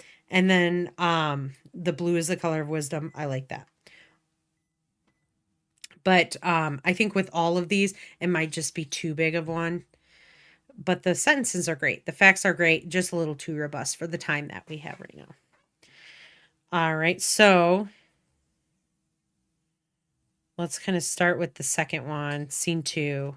Okay. In art and literature, blue is often used to evoke calmness, serenity, and profound contemplation, a canvas reflecting the essence of wisdom. And so what's going to happen here are birds and clouds will move from a calm image to the serenity image. One bird and some clouds will scale to cover the scene. Okay, I get what you're saying here. You could just drop these like separate scenes. So like instead of having whatever kind of transition happens up here, these scenes can you can kind of have them stacking down into your main scene. So you're going to have your main canvas, and then each one kind of falls down almost like a window or like an art gallery of different things happening. Similar to if you go back to the custom 3-scene animation page, there's a student who did the video on the books in America, the libraries and stuff. And if you watch that, she has a section where there's multiple little bubbles that pop up on screen, and each one has little separate animations in there. I think you could do that for this. So you could have each little scene pop up separately, and then the animations happening within. All right, 3. The boundless blue sky and ocean reflect the vast and profound nature of the human intellect, inspiring us to explore the unknown and seek out knowledge. All right, so the circle the circle capsule will flip from the stars to the ocean. I'm kind of confused on this one. So maybe it's like, I'm not sure if this is going to be 2D or 3D, but it looks like there's like this little person is in a capsule, and the capsule is going to like rotate into that. You'll have to let me know about this one, because I'm curious about what's happening at this stage in it. Scene 4, across cultures, blue is entwined with gods and divine entities, representing the wisdom attributes to higher beings. It reminds us that we are part of a greater universe, and inspires us to seek the wisdom found in spiritual connection. A beam of light originating from the top and moving downward. Okay, you can do that. Will encircle the figures in its path. All right, cool. Like that, it's going to highlight them as they're moving along, like divinity or godlike type of thing. That's kind of what I'm understanding from this. You could do that with, let's see, you could do that with the trim path option, and then we could stack some glow effects on top of it to kind of make it look like it's emanating light, or like that beam of light. Also, you could do it with white. If everything else in the scene is like blue, different shades of blue, different hues of blue, then the white will kind of give it like that glow feel. The historical rarity and expense of blue pigments contribute their association with prestige, importance, and valued qualities akin to wisdom. Contributed to associating the color with value qualities like wisdom. Okay, I'm assuming this part is not part of the sentence. I would X this part out. If it is part of the sentence, just get rid of that part. But big cans of paint, each representing a different color. The small can contains blue paint, resulting in a valuable all blue painting. So kind of like a masking effect, right? So the blue paint will fall out of the can. Make sure that these paints right here are not different colors, right? They can have the labels on them, but still keep these monochromatic in the video itself. So maybe different shades of blue, but written on it, I know it'll feel weird, but because the video is monochromatic, if you've got all blue everything and then red, pink, and purple different colored icons in there, it's going to throw everyone off. And so just keeping that consistent with the rest of the video, but having labels on them with the text on it will give the notion that they're different colors, right? So I would do that, but you could do like a pouring effect with kind of masking to reveal the painting. I like that. And then we're going to get rid of this sixth scene.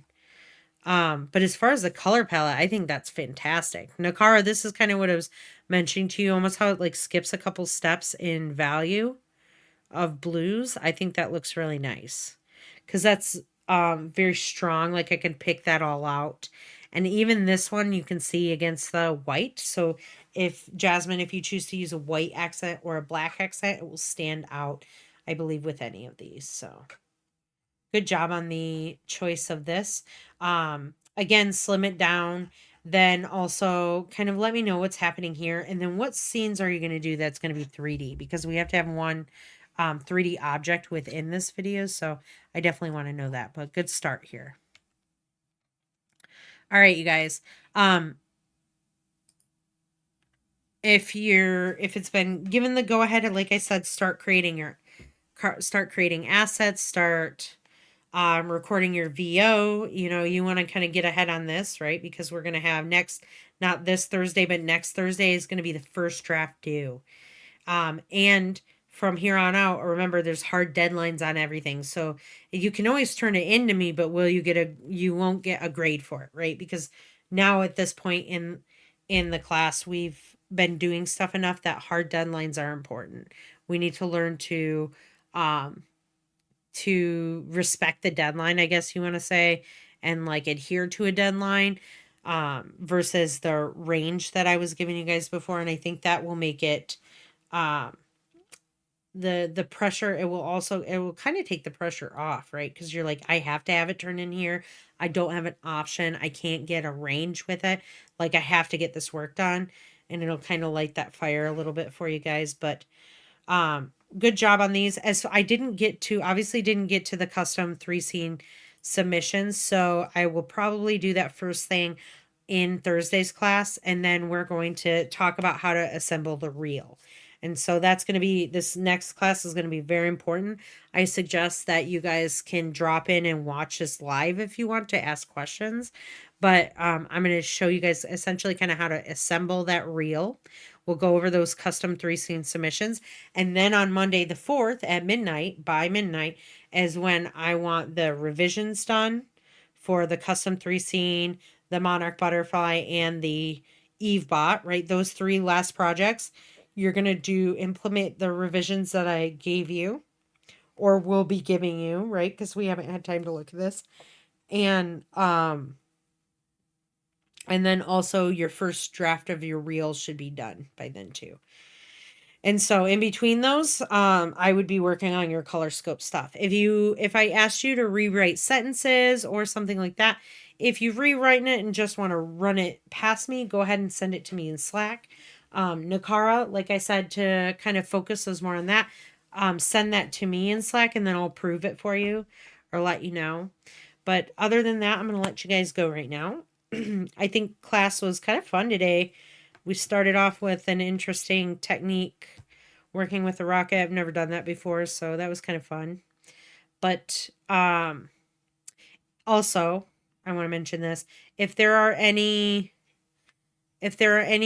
techniques or scenes that you want to know how to do and you're not sure how to do it, again, I have posted the techniques you want to learn option.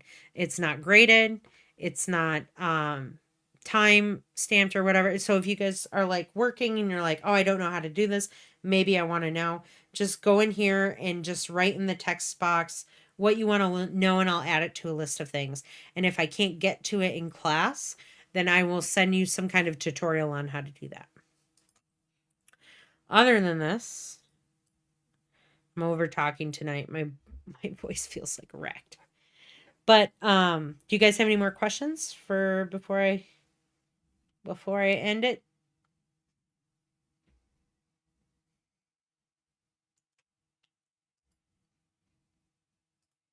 If the question is, can I extend time itself?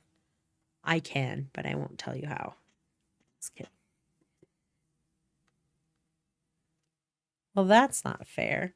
There's like on my, it's not on both of these. Cool. Sweet. All right, you guys, we are all set. So there's this, real quick, there's this tiny little speckle on the top of the, right there. And I thought it was on my screen, and then I looked over, it's on my other screen, and I realized it's in the photo. So stupid.